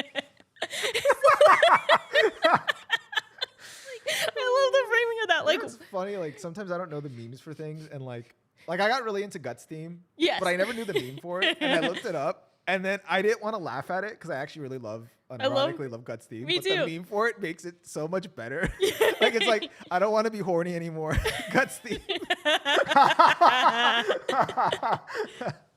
I'm like, oh okay, I know why this got big. Yeah, that's so funny. I love Guts theme too. Like it's such a like it just shits on the original meaning of it, but it's like I don't know, it's so hard not to laugh at it. And I'm like, wait, no, but I like this song. No. Also, I don't know if you see it on camera, but Shaw's legitimately crying. I'm literally I'm sorry. Oh God. Okay. Oh, one thing I did want to mention, since we're like still within Shibuya. Yeah, I have a few more things. By the way, Shibuya is actually really cool now that I've visited. So like, do you know that? You meant the arc? You're like, by the way, now that I decided. Yeah, because I'm like, I saw like all the places. Yeah, I was gonna ask because you've been there. Yeah. So were you like, yo, I stood there? Yeah, it was like really cool, especially at the beginning. Like, yo, I was there. Yo, I visited there. So it's cool to have the frame of reference, but it was also interesting to see that like Shibuya gets really packed on Halloween. So me and my wife were memeing about like, and I think other people were too, that like they're closing down Shibuya for Halloween because of JJK and they don't want all the tourists coming. So yeah, I could definitely see them doing that. Yeah. But it's just that it just gets really packed in general. Yeah. It's like so many people. Because when I went, it was just so many people. And that's like good context to have that like it's like probably the most densely populated area of Tokyo, which is also very densely populated. Like Shibuya Crossing, where it's like the four-way like crossing, like there, the famous one. I have a video of like one night where it was like all four sides or like every side like had a sea of people. Wow. Like a sea, like no spaces in between, ready to cross at the light. Wow. So you just like start walking and then you just get lost in the sea of people. That's crazy. And that's like, I mean, it was kind of peak time. It was in the spring. So I can only imagine Halloween. Oh, yeah. The only point of reference I have is Penn Station. And I do think getting attacked by curses on Halloween at Penn Station is like the worst fate imaginable. Yeah. So imagining being in Penn Station and getting attacked by curses that you can't see and just seeing tons of people die. And I'm like, it doesn't even look cool. There's no even cool lighting. Like a Choji. Sorry, I was talking about real life. But yeah, in the show too. Because it was Halloween in the show. No, I was talking about real life. Okay. I'm like, because you were saying getting attacked by curses. So then I thought of the show. I'm like, they are getting attacked. I'm imagining if they took place in Penn Station where it just looks like terrible with like yellow lighting and like yellow walls. It doesn't look cool. Like you couldn't have a cool fight in Penn Station. Going out in style, you know, like it looks dope in Shibuya. Yeah, in Shibuya it looks kind of cool. It's clean, you know. It looks like a cool station. If it's Penn Station, you're just like, oh, like another thing on the commute. Like I don't need this. So while we're still in Shibuya, the arc, not the real life Shibuya. Okay, yeah, we're in fiction again. I did want to ask you, because I don't think we ever talked about this, or what do you think about the whole sus scene between what's her name? Maymay? Maymay and her little brother. The strongest groomer of today versus the strongest groomer now I know your of stance. Okay, so I saw whatever. I seen like a good like defense or explanation of it. Well, you can't. I don't defend Maymay. Or you mean the inclusion of it? Like why did they include that, or why? Yeah, like there's like a narrative character writing purpose. Yeah, so I mean, obviously, so they show after Maymay and her brother beat that fight, and then like they teleport out of there to Malaysia. It's an obvious comparison to Nanami, who wanted to go to Malaysia on that vacation he never got to go to. So it's an obvious comparison of like the sorcerers who look out for themselves, are selfish, are exploiting the people around them, she's selling information to make money on like the disaster she knows that's coming, that she's not stopping because she hightailed it out of there.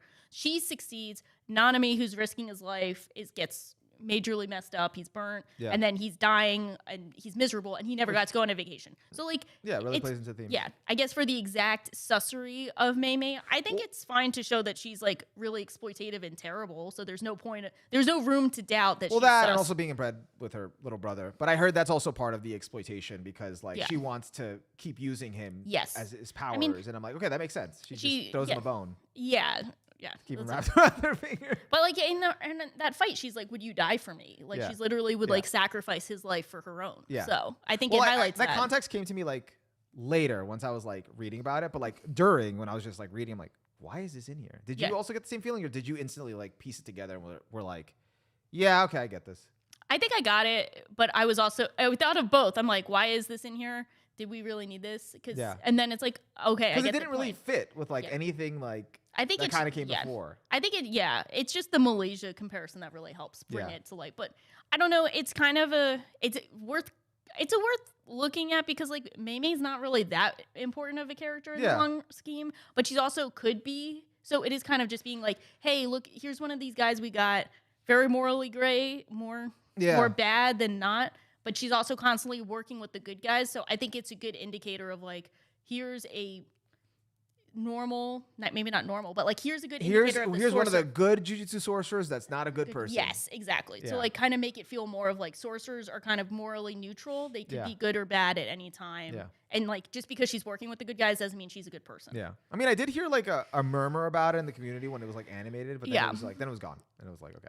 I mean, I don't know. It's not like look how dope this scene is. You know, they're not making it like a cool dope scene. Yeah. So I think it's fair to have, but people can disagree or agree with it. But I think there is a point. No, but I like the explanation for it. Yeah, yeah. I think that makes sense writing wise. It's just at the time I just was like, what's the purpose of this? Why? Yeah. Like what?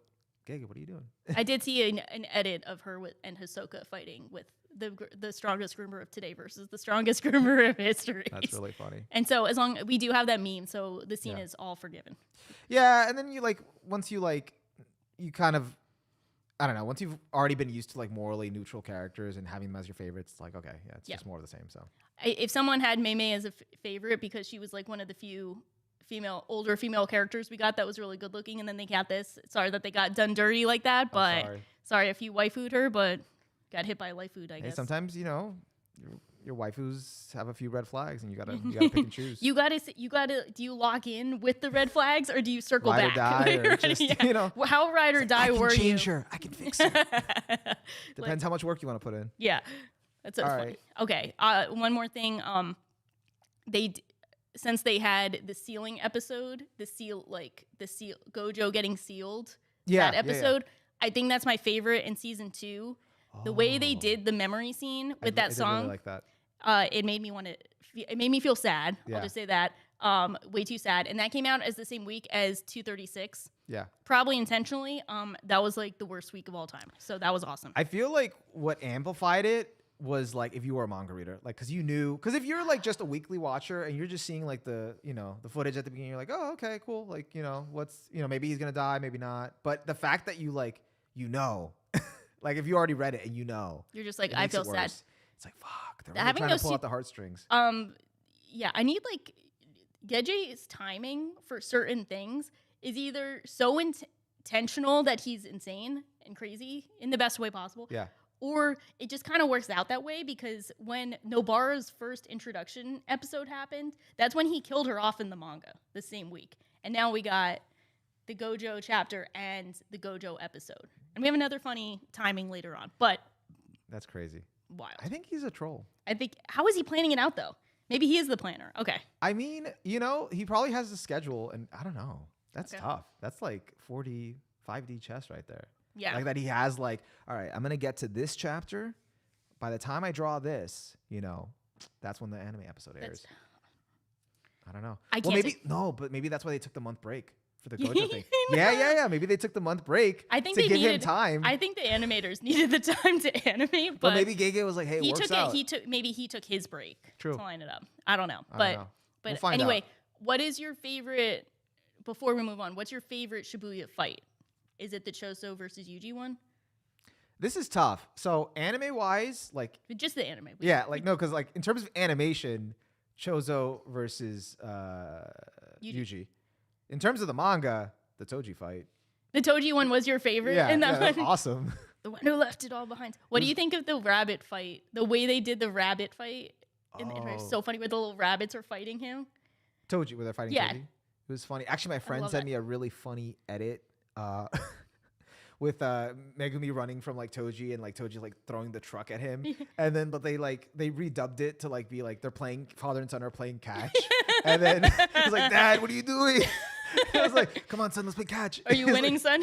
It was really funny. That's funny. I love that. Yeah. No, the rabbits.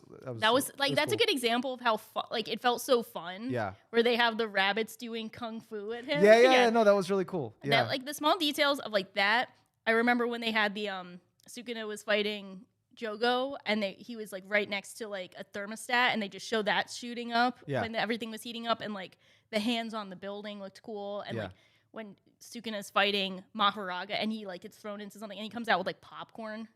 Small details I love like that little detail. Yeah. Small details like that I think are like take it to the next level. Yeah. That I love that. Okay, all right, it's moving up. Move it up. Yeah. Because sometimes that's what I like about anime. Sometimes, like when they take the source material and they elevate it, like they do fun stuff. Yeah, like it's such a fun idea. Because that's like cool. What ruins us on like lesser adaptations. When you like watch an adaptation, it doesn't have anything. Like it's just a 1-to-1. Like there's nothing stylistically like different about it, and it's just kind of plain. And then you're just like it kind of ruins you because then you like you come to expect now like an adaptation to do something fun, and then you go to another it's so one. hard to do. Like it's amazing the animators had time to do that given their constraints. Yeah. Like it's insane how they pulled that off. I mean, it also could have been an outlet. You know, they needed some room for creativity amidst the building the that they conditions. did. One of the buildings they destroyed was the building that they're in. So I think that's awesome. I think that's great. Yeah. So that was awesome. Yeah. And then, I think they did good. I don't know if I can pick a favorite fight. It's a tough call because I like all of them. I feel it's so tough to pick one. And then like the Toji. So like it's Choso versus Yuji, the Toji fight. Mahito versus Yuji versus Todo. With Todo, and the all for ones. Which is great. Todo. the one in the subway and the one outside. Those count all as one fight, right? I'm gonna count it. Yeah, that's one. What else? I mean, there's a lot of fights. Sukuna versus Gojo, and then Sukuna versus Maharaga. Yeah. I guess the power scalers were being fed in this arc. Maybe I know why they like this arc. We got the power scalers, and then we got all the thirst traps. They had like a good 3-episode run where they were just thirsting out all of the dudes. Dude. And I was like, as the schedule gets tighter, we must Nanami pulling the ponytail. That was not in the manga. I checked. No, it wasn't. They didn't do I don't that. remember that. They pulled him I was by showing my his wife head. like, look what they did. or Toji biting the fish sensually. Yeah, people were like, the amount of people who were like, I should have been that fish. Like, were just like ridiculous. Oh my God. I knew when they had the preview of like Gojo like breathing heavily. Yeah. That was kind of like the beginning of like the end. It was I saw someone post on TikTok, mostly joking. He's like, my girl was watching Hidden Inventory with me, and she saw Toji, and she said, "Who is that?" And I skipped ahead to go watch the Shibuya, and then Toji comes back. Hey, no one's coming out of Shibuya alive. No one. Oh my God. That was good. All right. Okay. That was our Shibuya incident. Yeah. Okay. Very cool that they ended with Yuta, I will kill Yuji Itadori. Yeah. I thought they were going to end just on that. And they showed a bit more. And Yeah. it was like, they essentially ended on that. Cool ascending to an arc. I think that's not of all time, but like now, I think that's a very cool way of ending an arc. Because if you don't know anything, it's like, oh shit. Like one, Yuta's back. Two, he's gonna kill the main character to become the main character. Because what we were talking about before is like 9 out of 10 times when like you have characters say, I will go kill the main character, you're like, okay, well, you're not gonna kill them because they're the main character. And you still probably feel like that, but Yuta was the other main character. Yeah. So there is some kind of credibility to the idea that Yuta, previous main character, will kill the current main character. Yeah. And also, they've never crossed paths before. Not in the series. And one small thing I'll add before whatever. It was really cool when the little girl, because I forgot actually about Yuta appearing, and spoiler. Well, okay, not a spoiler. That's in the end. It's in the end. And so she's like walking out of the thing, and I completely forgot that Yuta was gonna appear. So she's like walking out of the convenience store. You're just like her. I'm scared for her. I'm like, no, what are you doing? No, she's gonna die. And then Yuta comes like, yeah. Yes. He's like, and then like Rika just like easily destroys that thing. He's like, Rika, you can calm down a bit. Yeah. I love that. One thing I do like a lot that we got to see that I forgot about because whatever, it's not that important. Kusakabe, I think that's it. Yeah. Kusakabe. He's like the older teacher who's the just simple domain guy. Yeah. I like that he was at the end of all the destruction and stuff towards the end of Shibuya. I like that he tells Panda, like, if they vote again to kill Yuji, I'm going to vote yes.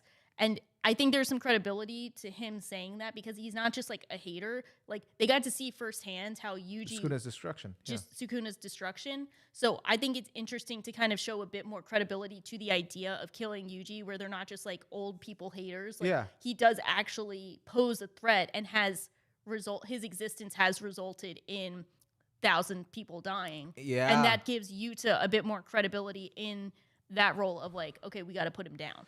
Well, it also makes sense too, also because like, for example, with Yuji, because like Yuji's only function, which is the harsh reality, was keeping Sukuna in check, keeping him from coming out. Yeah. And if he can't even do that, not his fault, but like if he can't do that successfully the whole time, then there's no point in keeping him around. They should have just gone with the first option, which was killing him. So and it does show when you take Gojo out of the picture, there's no one who can keep in mind. So it's like, so it's definitely, his only function is as a vessel, which is sad for Yuji.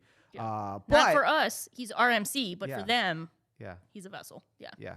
And I also have to say, now that we talked about it, and we're gonna get it more into it in the other arcs, because it's more prevalent now, is, dude, the dynamic between Sukuna and Yuji. It's fucking rough, but it's so funny. Like it's so funny. It's so but like good. It's good, like intense, but also funny. It's funny because Sukuna like just fucking hates Yuji. He's a pure hater. He like, and it's crazy because you see the comparison between Megumi and how he treats Megumi versus how he treats Yuji.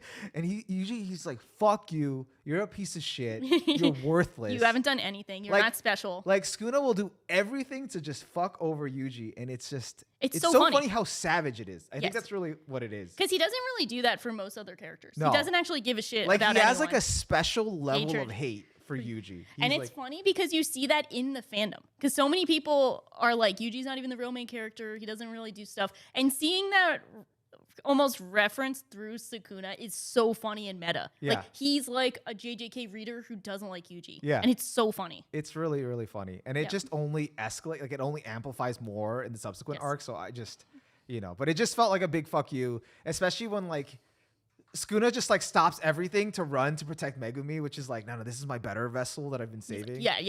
He's like, he just does not give a rat's ass about Yuji. So he's like, when. So if you expected any Naruto like nine-tailed fox dynamics, like nah, man. Nah, he hates him. He hates this dude.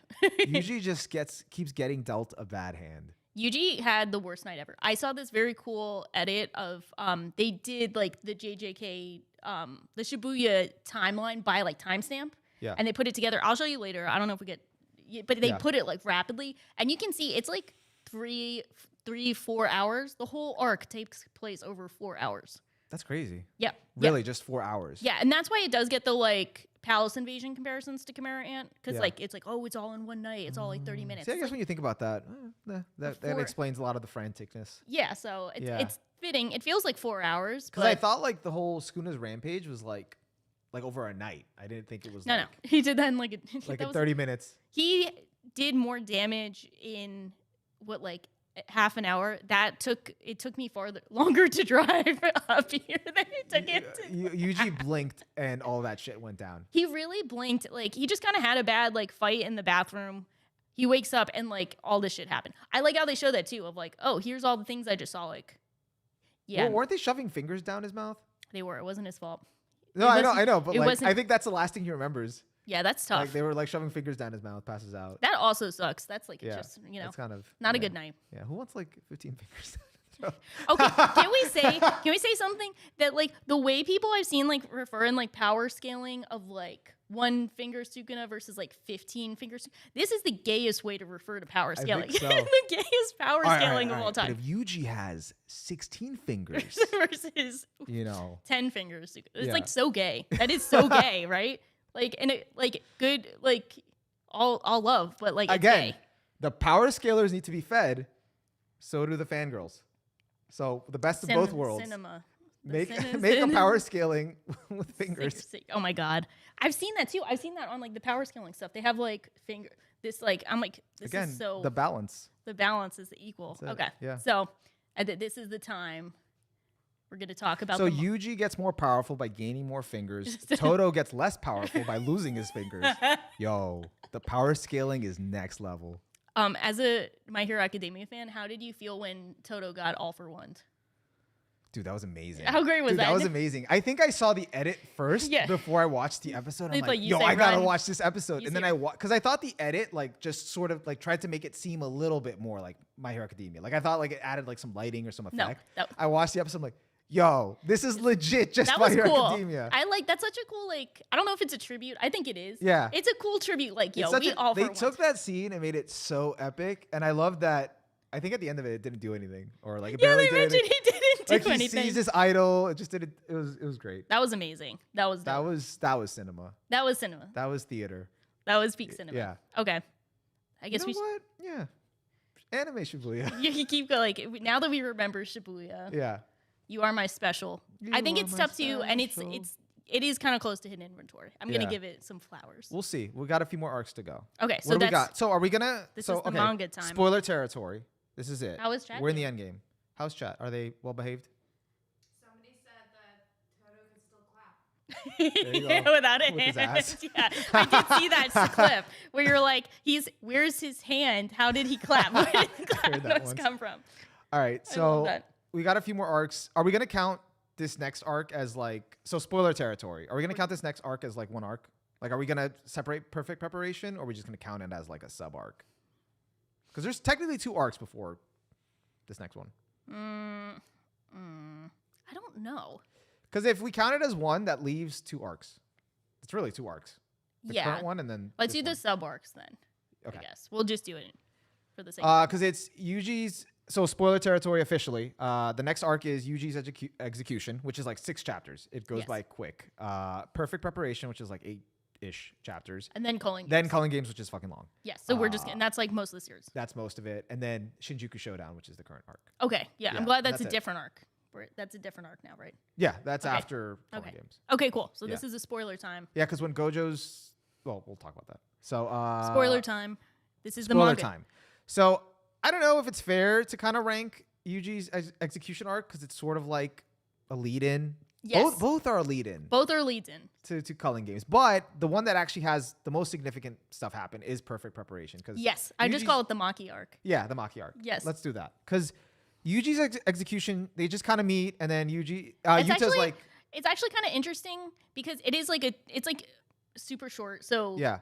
What's interesting is you get Yuji and Choso are working together. Right. That was cool to see. Which was cool, yeah. Which is cool. They're like brothers now. They're brothers. So. I like it's you know what? We didn't talk about that. Oh, wait, yeah, we have to talk about that. We're I think let's sort of mention it during this arc. Let's group it into this arc. Okay, so at the end of Hidden Inventory, at the end of Shibuya, actually in his episode, Choso has a mental breakdown. They animated that great. I love that. I'm going to use that as a meme all the time. Yeah.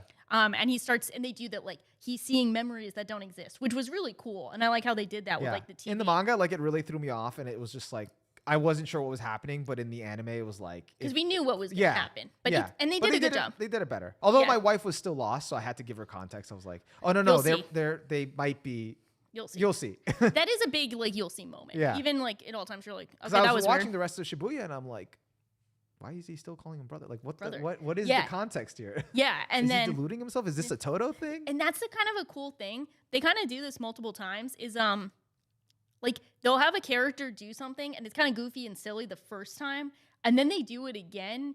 And you have the expectation that it's also goofy, but then there's actual meaning to it. Yeah. Like someone pointed this out when in season 1, when Yuji was dead and Gojo just rolled up to the event. He's like, "It's your long dead friend Yuji," and then he pops out of a box, and everyone was like, "Dude, what the fuck? Like, what was that?" And Gojo thought it was funny, and Yuji's like, "Okay, they're not as happy as I thought it was." Like that whole thing.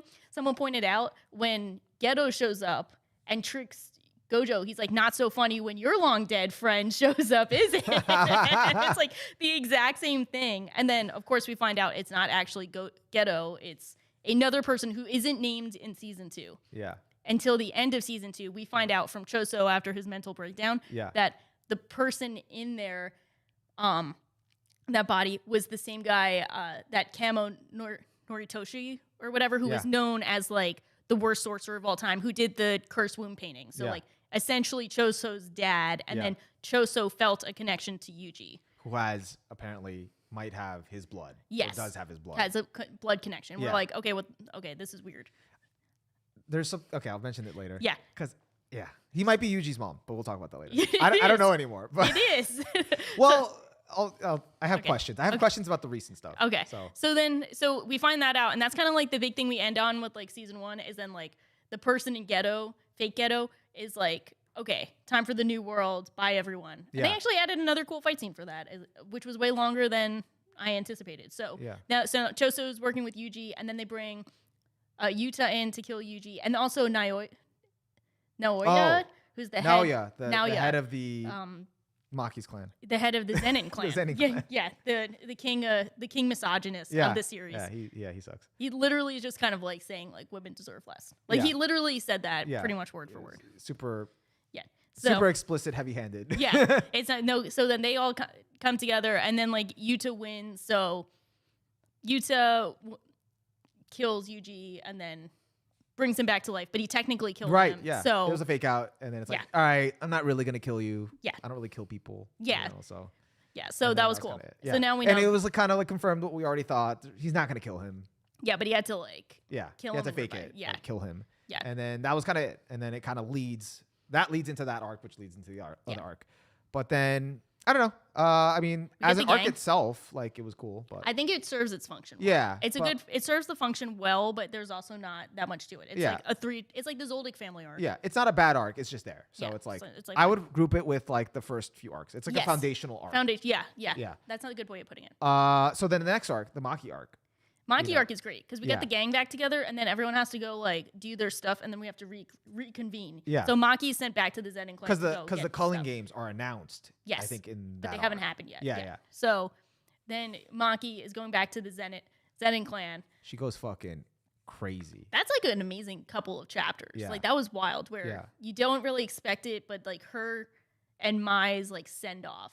The is way really it just compelling. all unfolded like all at once. I couldn't even like believe what was going on. Like just like the fact that like her sister was like dying, but then they kind of like melded together. Like not melded, but like they reunited as one twin. Like the final form of something, which is interesting. Yeah.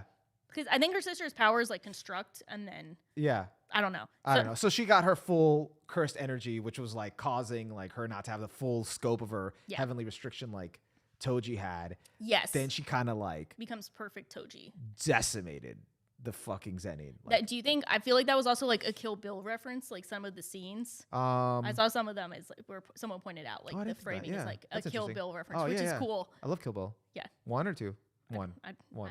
Probably I think You watch Kill Bill, right? No, I have to see it. That's why I'm asking. What are you doing? I know, I want to see it. You're a weeb? What are you doing? I know. I'm a fake weeb, but I saw like the screenshot, so I'm like that kind of. Aren't you a Tarantino fan?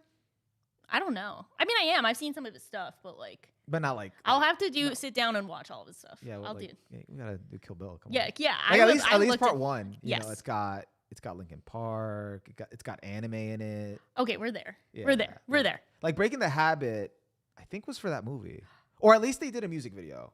Like, did they? Yeah, for that. We're so there. Yeah. We've never been so back in our lives. Okay, love to try but that. yeah, no, that's cool. I think now that I think about it, like I think I see it now.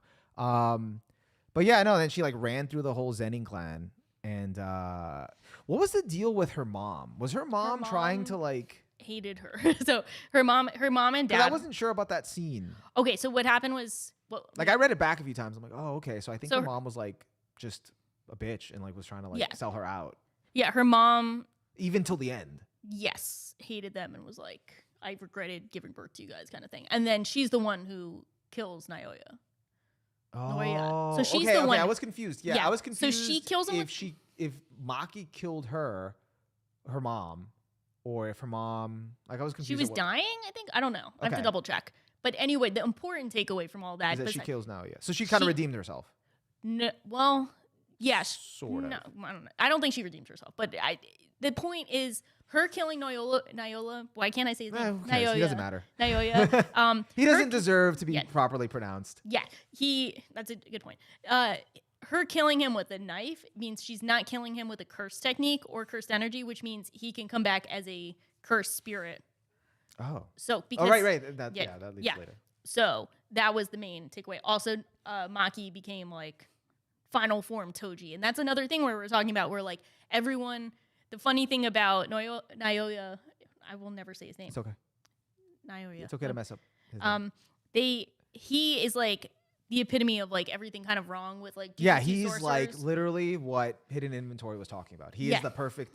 Like if you felt like you didn't get to see enough of Jujutsu Society in Hidden Inventory, he's all you needed to see. Yeah, and this is the attitude. And he's a good character in that regard of showing everything like, wrong of that. Like he thinks their clan thinks like you need the strongest should be in charge. So he thought he was going to be the strongest, and he was kind of like when he grew up, he idolized just being the strongest person. And they mentioned like and he Toji. wanted to be like Toji.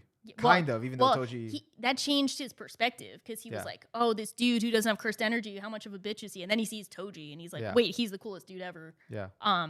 So he kind of changed, like, trying to seek perfection. But as someone points out, pushing 30, idolizing a homeless man, what an absolute bum. That's so funny.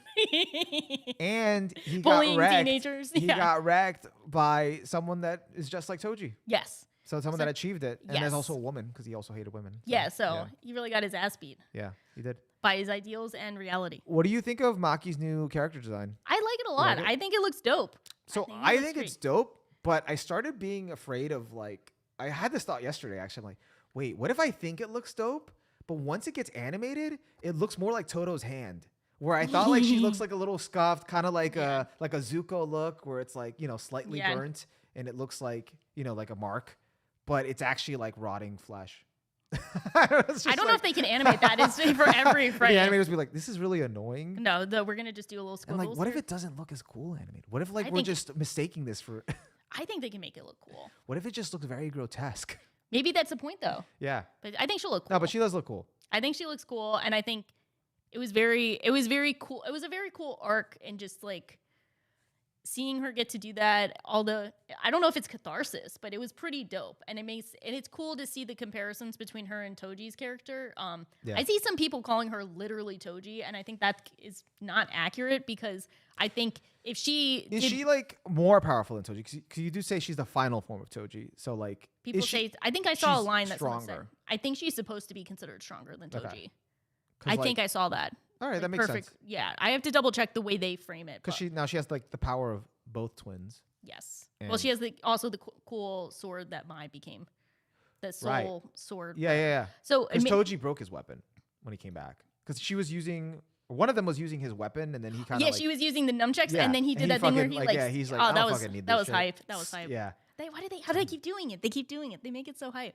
But I admittedly have to reread a lot of the Maki stuff again because I would kind of binge through it. Yeah. But I think it's supposed to be she's supposed to be essentially as strong as Toji. Yeah. That part I got. Like she's like the Toji reborn. Like she's the next.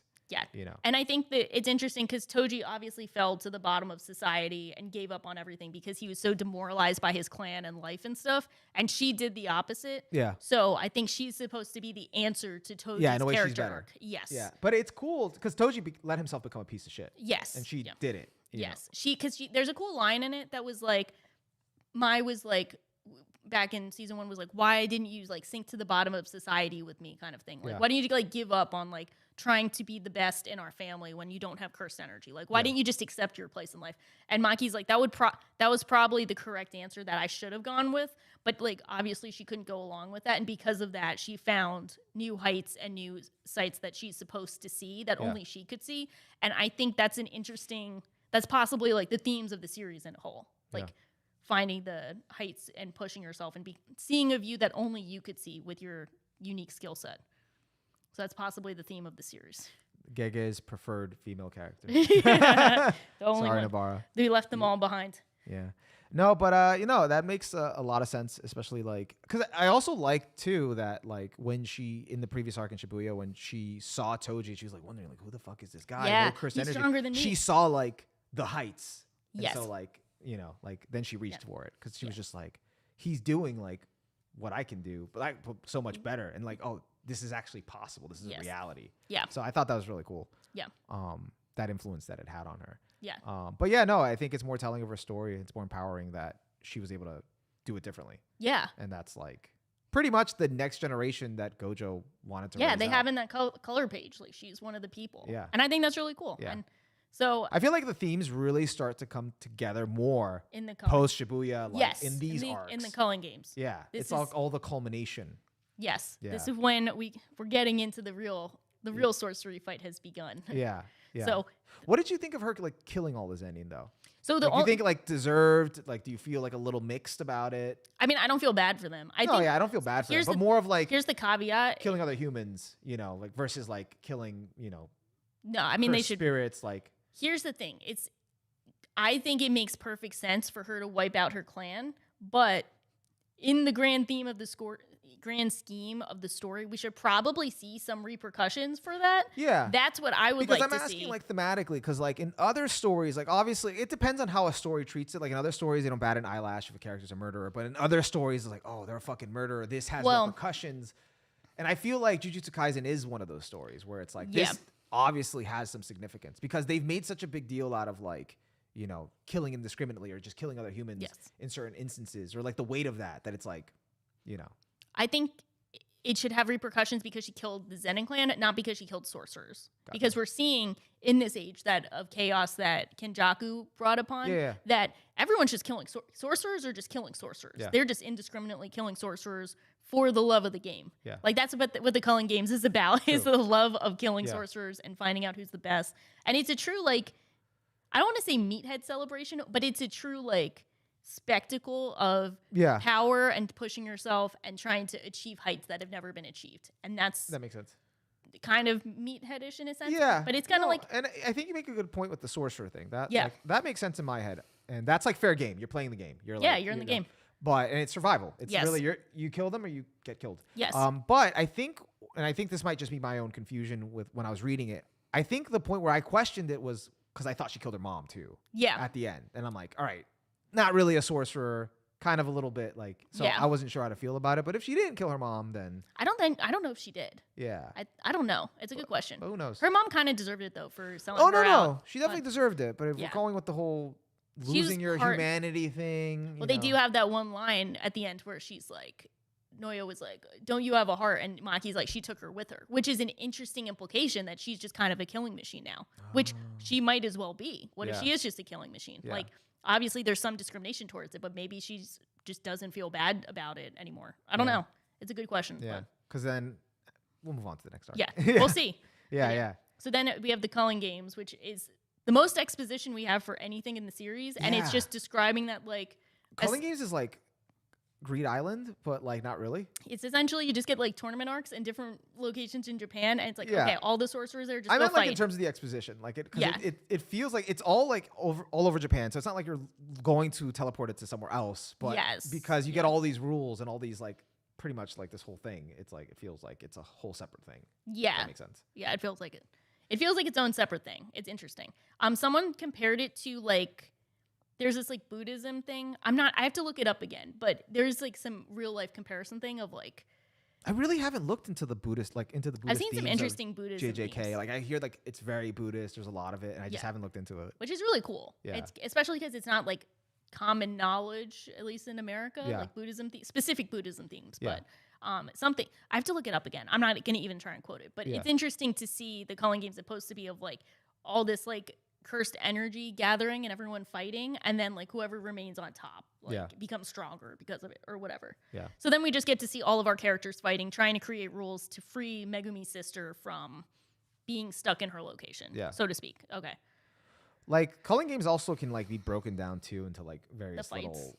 Yeah, I would break them down by the fights. Yeah, because they're not really sub arcs, but it does feel like a lot happens and a lot's Yeah. going on, but it's all really by fights. And we essentially get, I would say, 3 characters replace the role of 2 other characters. I don't know if that's accurate because we no longer have Nanami and Todo. Yeah.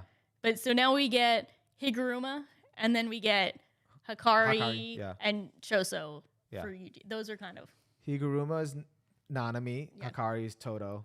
Hakari, and I think Hakari and Choso are kind of replacing each other. Yeah, you yeah. need to Yeah, because one is replacing. brother. One is brother, and the And other one is yeah. you know, drip god. Yeah. Yeah. drip flashy gambling Drip king. addict. Yeah. I do have actually, now that I'm remembering, I have a lot of thoughts on Culling games actually. What are your thoughts? not like bad thoughts. I feel like everything I lots of say is like thoughts. Yeah. ominous. Yeah, no, that sounds fun. I have a lot of thoughts. I'll start with, what do you think of Hakari? He's like, we've heard about him, and he's Do you like, want to like just jump around? yeah, that he's still technically the beginning, but Okay. yeah. 'cause we Oh, have to right. Because he's Because like, they're like, yeah. yo, you got to go get Hakari. Yeah, yeah. You got to recruit him because we need more for the squad. Because Gojo's out, and the elderly are trying to kill Yuji and all this shit. I think he's cool. I think like overall though, on the Culling games though, Yes. like I feel like that's when I started to get like fatigued like reading because Yeah. of like all the exposition. But I didn't mind it too much. I was just trying to catch up fast, so it was just yes. slowing me down. Yeah. But it was like, all right, do I like how important is this? So it wasn't too bad, but it did feel like I was reading a lot about between how powers work and then rules Yes. and stuff like that. Yeah. But Hakari himself, I think he's really interesting. He's like when I really started to get the sense of like his powers are just so like batshit. When I started to like think like, okay, this is really like domain expansions. All of this is really like Nen. Like it's really like just an excuse to make anything possible and to Yes. just have an explanation for it. Yes. Yeah. Hakari is just terms and conditions of a gambling website. Yeah. Yeah. Like you look at the slot machine odds and you're like, that's it. Yeah. Yeah. Like once I saw that, I'm like, okay, that's really what it's gonna be, and you don't have to take it too seriously. It's like anything can exist. Yes. Anyone's domain is a domain, and it kind of works. I think this is when this Culling games is when the fights are at their best, which might be a hot take. And I felt that way with Hakari's power and Higuruma's power. Yes. That's the 2 instances where I'm like, okay, this is another ball game. Yeah, Like, yeah. This is, I feel like it got a bit more JoJo in a good way. yeah. Because you get, once they introduce the domain expansions that don't like one-shot kill people and they just do other things, Yeah. that's when it gets really cool. It's a little less fighty, a little more strategic. Strategic and fighting. And then more personality driven. Yes. Yeah. Yeah. So I think in a vacuum, again, every time I say in a vacuum, I'm like, here's this one specific instance that'll prove all my points in the whole series. Yeah. I think Higuruma versus Yuji is the best example of characterization via fights Power. Yeah. in the series. Yeah. I'd agree with that. Yeah. Higuruma's kind of the MVP. He's kind I of a feel goat. like he's a very interesting character. Yes. But like, and you don't get a lot of him. You just get like that He's fight. a true side character. Yeah. Not yeah. a side But main like with so character. much like potential. Yes. Yeah. But I don't know. I remember like before like reading Culling games and getting into it, I heard like a little bit of the reputation, which is like Everyone's people down on being it. down on Yeah, it and yeah. whatever. And I don't know. I actually, even though I complained a bit about the exposition, which slowed me down at times, but I didn't mind it. I had a good time with it because I enjoyed all the Yuta scenes. Actually, I enjoyed like his fights a lot. His fight is really were dope. really fun. And just him being back was like really cool. Seeing how like he's evolved his powers and how he has control over them now. Pulling out like Riko, like an arsenal of like weapons like out of Riko was really cool. So I really enjoyed him. That was like a nice like change of pace, especially because like Yuji's like in a state right now where he's just like really, really down on himself. Yes, the And cog he's, in like, the machine mentality. Yeah. Ugh. So like he kind of needs, we and him like kind of need like a little bit of a break, and it like breaks things up a little bit more nicely. Yeah. And then the Hakari fight, like very interesting, very different. Always bet on Hakari. The lawyer fight, very cool. Better call Higuruma. Yeah. And actually I liked the what was it? The one with Hakari and the mangaka where they bring in the Yeah, mangaka? yeah, that guy. That was really cool. That was cool. That's there when was I'm like like a lot of more funny like hijinks in the Culling games. Yeah, even the Megumi versus the guy with the receipts. Yeah. Did you know? I feel like an idiot for not realizing this. His name is Reggie Star. Yeah. Registar. My friend pointed that out to me. I'm like, oh my god. I was like, okay, game. That's like a JoJo level pun. That's a JoJo. We're JoJo now. Yeah. Like as soon as I found that out, I'm like, best fight. There we go. You know, like, yeah, no, I feel like Culling games gave like more room for like wacky hijinks, like stuff to ensue. Because even like Kenjaku became more of a character. Yes, in Culling games. Kenjaku got more interesting in just his whole, man with the plan, chaos merchant schemes of wanting to do a lot. Because Culling games also felt a little bit like Russian roulette. Like you just did not know what you were gonna get. No, with the rule changing, with characters coming out of nowhere. And I don't blame people who were reading it weekly for getting exhausted. Because you think about it, it's like if an average fight in Culling games is like 5 chapters. Yeah. That's like a month and a half of you just reading the same fight. Well, and then you do that for like 2.5 years. Oh, no. No, I felt that way right now because I just caught up to the manga yesterday. I caught up like 10 chapters and I was just like, I was cool with this, but I would have been pissed if I was reading this weekly. Yeah. Just because like there were certain things where I didn't know where it was going and I was just like, I'm glad I got to like see the full vision versus like just speculating like in one between. Chapter and being like, all right, let's get to, And sometimes I wonder like how much, not talking about Lobotomy Kaisen, the best thing of all time. Which you got to explain that to me because I keep seeing that. Okay. And I don't know. I have Is that just brain rot? Okay. I'll explain that in a we'll sec. get back to it. So essentially, I wonder how much our enjoyment or impact of a series is like influenced by reading weekly. And you think about it, you read a chapter weekly, you have the whole week to think about stuff and form an opinion before getting to the next chapter versus binging where you're like, okay, I read that chapter, whatever, next one. Okay, opinion there. So the whole Lobotomy Kaisen thing, which has been really funny, is the meme term for like whenever Geji goes on break in between chapters and people come up with ridiculous memes. Come out because they have more time to think about it. Yeah, so like what is he brewing? What is he cooking? So like what happened over like they all have the holiday break and then he was on another break. So there was a good like 2.5 to 3 weeks of him not putting out chapters. So that's when you really got to see some crazy memes come from the community. That's when you got like the nah I win. Like everyone got nah I win. Yeah. Nah I win. His overwhelming intensity, the one who left it all behind. Always bet on Hikari. So are all you strong? The memes, all the theories, everything. They came in like Lobotomy Kaisen, and then it keeps getting worse. I saw, shout out to my friend Selena, she sent me a Nah I Win edit for Earth, where like the planet Earth. Planet Earth. Where it's like this Earth used its domain like magnification, nullification, so the sun rays wouldn't hit it.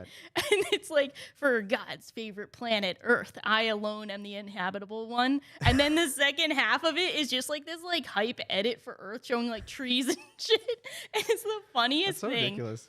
I've seen a lot of creative things. I think the fan base, no fan base is perfect, but this is definitely the funniest fan base I've been a part of ever. I feel like Jujutsu Kaisen, I mean, actually, I'll mention it later. Once we're like closer to the like recent stuff. Yeah, the real real meat and potatoes. The real nah I'd wins. The real nah I'd wins. The source. The source of that, yeah. No, I think like the fan base definitely went into hyperdrive after 236. That's when we really left it all behind. That's when I left my good one. sanity all behind. Because I feel like everything was just like anything can happen now, pretty much. I guess the year's over. Do you think that was definitely like the biggest chapter of the year in manga? For like the entire community. I think it has to be. It's the only manga chapter that went outside of the community. That's true. That was like being talked about like on such a scale that people that weren't JJK fans were hearing about it, That's true. Chile, that was great. Shout out to Chile, That's how it kind of was like a mainstream moment for a manga chapter. So we were all there. At least I think so. Yeah. I think so. Yeah. I don't know. We're biased, but we'll see if anyone else is. We have chat talking if you guys want to talk to chat. Yeah, Sure. sorry. We've been like just in, and it's been like 2 hours. We have been in on it. Yeah, we're in the zone. We're locked in. Culling games. Yeah.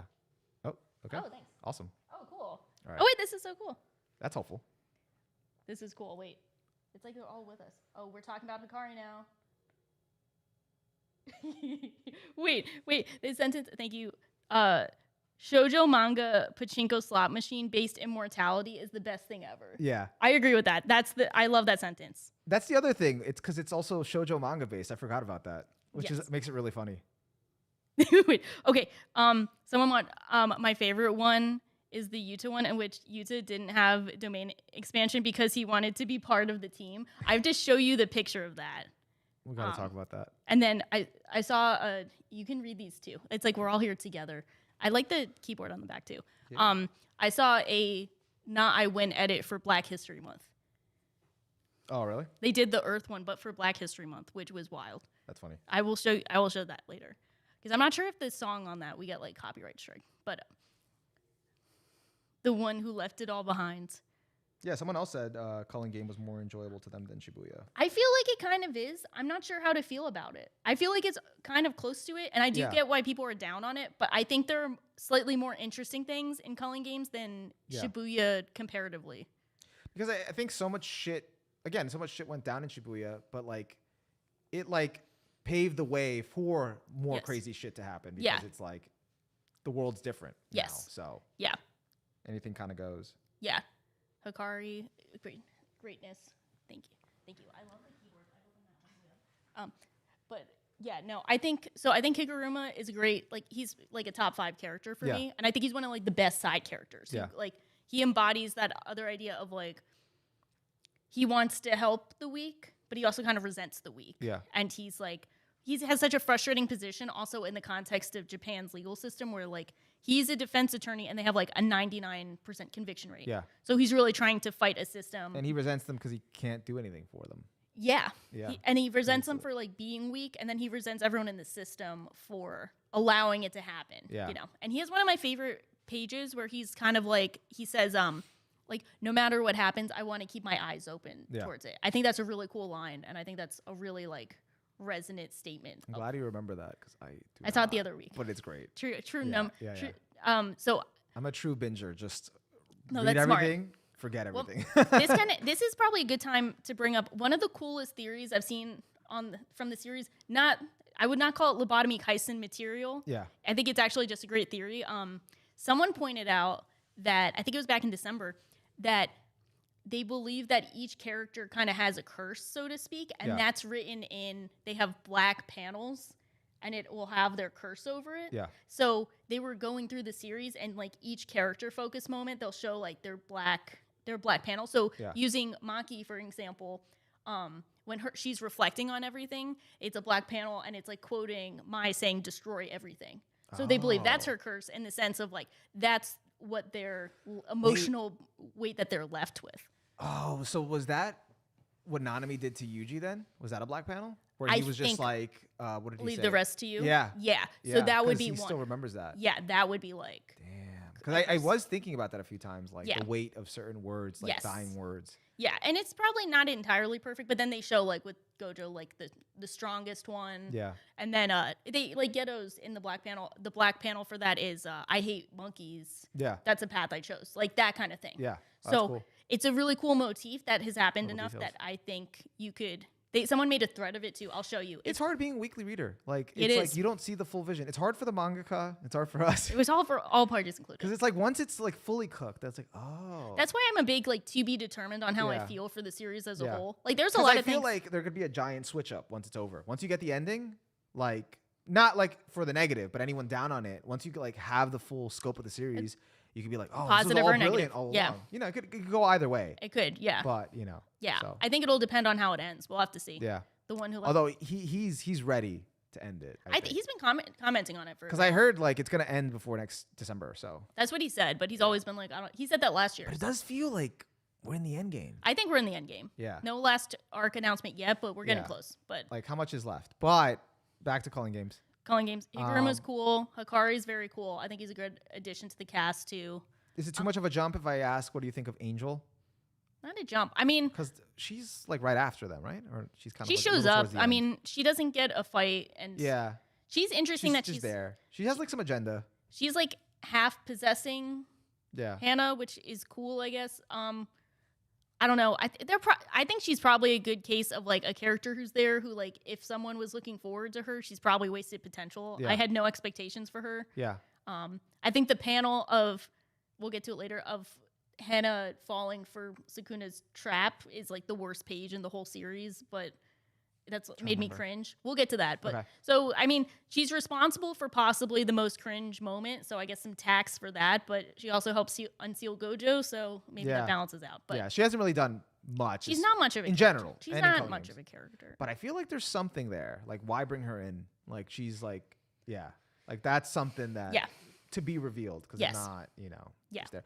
Actually, now that I'm thinking about Culling games, Maki's fight against Naoya, which was cool when he becomes a cursed spirit and then she goes sicko mode on him, which is dope. What's your stance on it? We talked about it before during I think the last JJK live stream. Like, did you think it was ridiculous kind of how that resolved itself, or did you just think it's funny? Like, just go with it. The whole thing with the sumo wrestler. And that coming through. I think that was kind of cool in retrospect. I think it's cool, and I think it fed into like her moment of learning. Like, it's such a ridiculous moment, but I feel like we see that in all of these fights. You got like just random dudes coming up and fighting, like, and I feel like it kind of fed into it and was cool. I felt like it felt like it was in the same vein as Choso hallucinating. Yes. Like that he had a brother. Yeah. Even though it ended up being true. So it was like kind of that similar, like, is this actually happening? Yeah. Sort of thing. I think it was cool. And I like the reveal that Naoya's like domain couldn't detect Maki. I think that's going to be a big thing that we're going to see in these like endgame stuff is like her not being detected. And I hope that comes back and becomes a thing. Yeah. I just wasn't sure like at the time if it was good or if it was like a Deus Ex Machina. And I'm like, I don't know. Or should I even take it that seriously? Because I'm going to say, because I don't think like Naoya was supposed to be a very serious villain. But I do think it makes sense he came back and it was cool that she like defeated him. Yeah, no. But I would say, as cool as that fight is, it's probably one of the weaker Culling game fights for me. Not that it's not good. I just think there's so many other memorable ones that are a bit more interesting. Like, I actually almost forgot about that one, but I remember it just being taken out, and I was like, I wanted to see if I wasn't the only one. Like, no, I think it was fine. I don't know.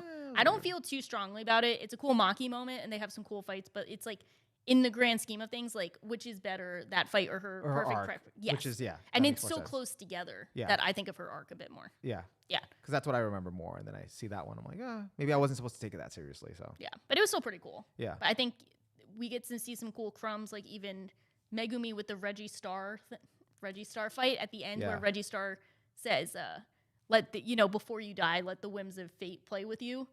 Which one was the Reggie Star fight? Was that the one where he goes in the gym and and he sends them through like that one threw me off too with the panels where like at one point you see Megumi like kind of in the gym and then at one point he's like drowning in water and you're like, what the fuck happened? Yeah. And then Gege did the thing where he like retroactively explains like everything that happened because he'll like abruptly go from one thing to the next and sometimes it feels like Chainsaw Man pacing. But more intense. Yeah, just fight pacing. Yeah. Sorcery fight pacing. Yeah. Where it's just, let's go to fight. Yeah. But that was a cool strategic one for like that. But and that ended up aging well for Megumi getting cursed a bit with that guy. Yeah. And then they have, I forget the order in which these fights happen because it's kind of just like, here are all these independent fights. Yeah, they kind of felt like they were all kind of simultaneously going on at the same time. Yeah. Yeah. And then we get the Yuta fight, which I did just reread in light of recent events. That Yuta fight is so cool. That fight is so cool. That the Culling where he's fighting the dude with the hair, the pompadour and the girl chick in the sky that cracks the sky and the like giant cockroach. Yeah. No, that fight was really cool. Yeah, that one was really sick. Yeah. That one, when rereading that one, is so cool. I didn't even think I'd care for it, and then as I'm reading, I'm like, oh, this is really fun. Like, this is really cool. And it's cool because Yuta is like always trying to think of like he's trying to save people. He's like a good-hearted kid, kind of like Yuji. Like he's trying to save people, and he has all this sense of responsibility. And that's cool. At like the end of the fight, he's like, I guess I can indulge in this being powerful fight thing just once. And it was really cool to see him. He's like, all right, let me go for real. Let me use my extra powers. Yeah, it was cool. And that's where you get the potential 3-way domain expansion that gets interrupted by that cockroach dude. Yeah. That was funny. I actually like that the was it the pompadour dude like recognized Yuta or not recognized, but he like acknowledged him like, oh, you're honorable. I forgot what it was. He was like gave him props, I guess. Yeah, gave him props. Well, him and the other chick were both like, you're too kind-hearted. Yeah. And you get a cool insight. The chick, what's her name? Euro? Yeah. She's really cool. Or, her power's cool. She says something about like you're limiting yourself too much. I've seen like what true power is, and it's like an overwhelming calamity. Yeah. And she thinks of Sukuna, and I think that's the first time we get the insight that like from other people that like Sukuna is less human, less sorcerer, less curious. He's just like an overwhelming force, like a storm. Yeah. And I think that's a cool imagery for him. A lot of people try and think of like what's his morality, and I don't think he particularly has one. Yeah, He's just like a tornado. Sukuna's more like he's like a freak of nature. Like he just exists. Yeah. You know. Yeah. And I think he references that in his own like monologues recently. So yeah. So that's a cool insight into that. And I think it's just so maybe it's just me seeing the pompadour hair. When it's like a cone, seeing someone shoot a laser beam out of his hair, it feels like something you've always wanted to see. And seeing that happen is satisfying. Great. Yeah, it's so satisfying. But that was clearly JoJo's. Like it's just that's so JoJo. Yeah, it's like this. You see, like Gege was like reading JoJo. He's like, he should shoot a laser beam out of his hair. I think Gege was not feeling JJK until like Culling games. He was just like, all right, I'm trying to write us to the point. Now Shibuya's gonna be the point where I can finally do all this shit. Now I can do the crazy shit, like shooting like stuff. He's like, let me reset the world. Okay, cool. Now we fight. Now we can do it. Yeah. Now I have enough explanation to do it. Yeah. Cool. Now we're cooking. Yeah. And of course we get another iconic character who I like making fun of, but is actually good. Kashimo. Oh yeah. Kashimo. Oh god. So Kashimo, we got shit talking ready. But okay. Oh god. But when he first gets introduced and he easily defeats Panda and then he fights Hakari. Yeah. One of the coolest fights. Oh, that was cool. That was very cool. This is because Hakari is doing his and he's gambling like, music. He's invincible. Kashimo's like, what the fuck's going on? And his gambling music is just playing. And then he's like, he has the music playing. He's like, turn the music up. This is a funeral for the living. Amazing line. Yeah. Amazing line. Yeah. Funny looking back in retrospect, but they have a cool insight with him of like he's trying to strategize because Hakari is essentially invincible for like 5 minutes after hitting jackpot. Yeah. And then he's thinking like, okay, so I could like wait out this time and then hit him with this attack. And then he's like, but that's how losers think. Yeah. And then he just goes hard. Yeah. And he was like, he was really gambling, like on the edge. Like he was just clutch. I thought he was gonna fucking die. Oh yeah. Yeah, and it was great. He just kept pulling it off. And I love the gambler mindset to give him powers. Also in the scheme of like sorcerers in general. Yeah. Like they're always gambling on their life. That's the whole fight. Yeah. So he might as well like play into it completely. And I do think part of it is like because it's his domain, he's also the gambling. He kind of rigs the house a bit. Like he's the house. Yeah. So the odds work in his favor a bit. So he can kind of spam invincibility if he wanted to. Which is really cool. But it also makes sense if he doesn't do it because he actually wants to play chance. Yes. So I don't know. Did they confirm either way whether he does it or not, or is it up to interpretation? I don't know. I have to reread it. I didn't read the fine print. I think they leave it like vague. Like, he either rigs it. But he has that mindset. Yeah. Like the fever that he looks for is like the thrill of gambling. Yeah. Because he had like lost his leg at the time. Like he lost his arm or something. Yeah. And he's like, we'll be back. Yeah. Yeah. It's so funny. That was a fun fight. And then like how Kashimo afterward is like really cool. Like they acknowledged each other. Yeah. And he's like just essentially around to fight Sukuna. Yeah. Like that's his end He's game. like, you're hardcore. All right. I respect you. Cool. Yeah. Yeah. Just let me fight Sukuna and we're good. Yeah. Yeah. That's it. But now we're bros. Yeah. Poor Panda got the shit beat out of him. And that's like, no, we're friends now. And keep him away from me. Yeah. That was funny. And then I think the last big fight that I'm thinking of is Choso. Oh. Yuki. Is there another? Choso. Yuki. Yuki Choso versus Kenjaku. That fight was crazy. That was a crazy fight. I like that one actually. I'm so torn on that fight because I like the actual fight. The actual fight is good, but I don't know how I feel about Yuki getting taken out. I remember telling you something about it actually, and I just don't remember what that was because I remember like having freshly read it, and I was a little disappointed with her. I think getting taken out, and also this guy like using like gravity or some shit. Anti-gravity. Yeah, the anti-gravity. And then like, I don't know. I was a little disappointed, but I thought the fight itself is really cool. Yuki's cool. Her and Choso's interaction It's just like all that build up though, like for her and then just get taken out. I forgot the reason why she got taken out. It was just like she just got outmatched by Kenjaku, right? Yeah, he has the open domain, and like it. On one hand, it's like it makes sense that Kenjaku is stronger than Yuki. Yeah. So I think her losing to him doesn't make sense. I guess it's just people, myself included, kind of wanted her to do more. Yeah. So like her role in the story ending there is more disappointing. She died, right? No. Yeah, I think so. Oh yeah. Unless we'll find out. He kind of destroyed the whole area. Yeah, because she turned into a black hole and like. Right. Destroyed the area, so because that was her like gravity stuff, which was cool. Right. Okay. I think that's what I. And then he used the anti-gravity something, whatever. Yeah, and he escaped. Yeah. Yeah.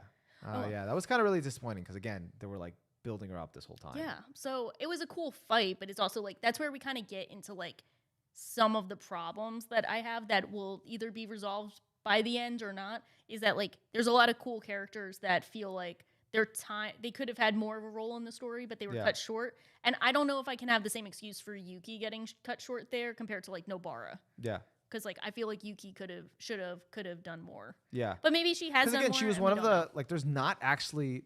I think also the reason for the disappointment is because there's actually not a lot of powerful sorcerers left in the first place, and she was one of like the upper echelons. Like we didn't know the full scope of her potential and her powers, and it's like all right. Some hope, something that we can like they have a chance against not only Kenjaku but also Sukuna if he comes. Yeah. Gone. Because we do have to get into like I'm not sure if it's too close to power scaling, but it's like at some point we need to have the heavy hitters around. So when we're presumably seeing the downfall of the big guys of the peak strong dudes, like we need the strong guys on the good guy side to be able to play a role and take them down. Because there was a bit of time where it was just like, I don't know how these fucking guys are gonna do it. I don't know how this. There doesn't seem like there's any hope. How is our squad gonna pull through? Yeah, like logically, unless there's some sort of ass pull, like it doesn't seem like. And that would be more unsatisfying. Is if like it doesn't feel earned. So I think we should kind of get into. The current arc, and this is where I think biggest moment. This has got to be. I don't think it's a plot twist. Is it a plot? I don't think it's a plot twist. Or is it a plot twist? I think it's a plot development. Of what? Foreshadowing. Okay, so we're talking about like this is the end of the Culling game. They get like Megumi's sister out, and it reveals that she's been possessed by another sorcerer, and then Sukuna does his enchant thing. Yeah. And he takes over Megumi's body. Yeah. Which I don't think it's a plot twist. Technically, but it's a great development that was foreshadowed from the get-go of the series. Yeah, because I don't think it's really a twist. No. Because it didn't really get you out of left field because it all like was set up beforehand. Yes. So. That was a great development. Yeah. Yeah, whatever. Yeah. That was I think that's a really it was crazy when he took over. It's been a year. It's a year anniversary since that chapter came out. Really? Yeah. A year? It's been a year. That's insane. Yeah, so we're good timing. But, wow, really good timing. Look at us. But we finally caught up. We're finally here. But no, because like once he took over Megumi's body, all right, two things about that. One, it was a big, what I was just talking about, a big like, how the fuck are they gonna pull through moment? Like they're kind of fucked. Like he's now in like the perfect vessel, like for him that he's been scouting this whole time, recruiting, you know. Two, it was really funny. Because he was so like ready to get out of Yuji. Yeah. And he was like, he just left his old body. He's like, fuck you. Look at this suck. Look at this dude and crying. Look at him crying, and they're both collectively laughing at him. And it reminded me of the Mahito Sukuna moment in the Junpei arc, your favorite arc, where they were like laughing at him. Like, what a throwback. Yeah. Yeah. And it's like, dude, the savagery is just so like, it's so petty. Can I say I hate Urame, his Sukuna's bestie? Yeah. I hate them. I don't know why. They're just such a hater. They don't do anything but like stand Sukuna, and they have their ice powers, but like they don't do anything else. I have petty hatred towards their character. Just because they're just there. They're on the wrong team. That's how I view it. Okay. I feel petty. I don't want them to win in any capacity. Nothing but lose. I was just waiting to like see like what their role is gonna be besides just being the Sukuna stand, but they haven't really shown anything. So I was just like, well, I guess they're fighting Hakari. So, talk about a matchup. Most likable, one of the most likable characters in the series. One of your most hated. I'm like, yeah. So if anything happens to Hakari, I'm gonna throw hands. I think it's not. I think. Kind of believe. I bet on Hakari. Yeah. Yeah. You should. Always bet on Hakari. Yeah. Did you want to jump to that? No, not yet. Not yet. So okay, so we do have to talk about. I think so. I will say for anyone still on, I think that's where season 3 is gonna end. Yeah. If we get the season, that makes sense. I think it's gonna end at that. Another perfect cliffhanger. Yeah. They're killing it with the cliffhangers. Yeah. So that's going to be a perfect Because I think cliffhanger. season 3 will be enough to cover all of Culling games. Yeah, I think so. Because the fights will go by quickly. Yeah, because it really is just all fights. It's pretty much all Yeah. fights. Yeah. So if they get a full 25 episodes, that'll cover all the Culling games. Yes. They'll stop there. People will be like, oh shit. Oh shit moment. Season 4, it'll be the biggest fight of the century. What's Or fun? it'll be a movie. I could go either way on it. If they turned it into a movie. It actually might be a movie. I wouldn't be against a movie. Actually, would it be long enough to be a movie? I think they'll extend it. Because they have more fights that go on. Yeah. And there's lead in, there's. Yeah, they'll extend it. They'll make it longer than it. Think about it this way. Jujutsu Kaisen Zero was 4 chapters. Yeah. And the fights, it's they essentially a extended volume. It's essentially a movie. volume. And then the Sukuna fight is 2 volumes. Yeah. Sukuna. That makes sense. So Gojo it'll probably fight. be a movie. Yeah. Movie, then season 5. Yeah. Then season 5, we're or back. sorry, season 4, whatever. Yeah. Yeah. I could see it. I wouldn't be mad, because I know people are a bit down on Can you think of the marketing for that? For a freaking movie where it's just the biggest fight of the century? It they're writes already itself. marketing. Yeah. It writes itself. I can't. That's actually a good opportunity. I think I would be really just disappointed in myself to go see It's the like movie. a pay-per-view, if you think about it. How Yeah. fitting. Do you feel like this too? It's like a boxing match. I feel like that's how JJK works really well with a lot of this. Is it feels like a sporting event, or every fight feels kind of like a boxing match. Well, that's where how you're betting on it. that's why I caught up, because that's what everything before 236, because 236 was the end of that. Yeah. But before that, it was every week everybody was on the edge of their seats commentating, and it's it felt like a boxing match. And it was truly that was our boxing match of our generation. Yeah. I know we did. I know we talked about it a lot for 236. Now that it's been, I don't know how many months. September 20th was the date, which is kind of embarrassing. I remember that, but so it's been 3, 4 months. 4 months. 4 months and some change. Wow. Yeah. So it's still kind of Rent free.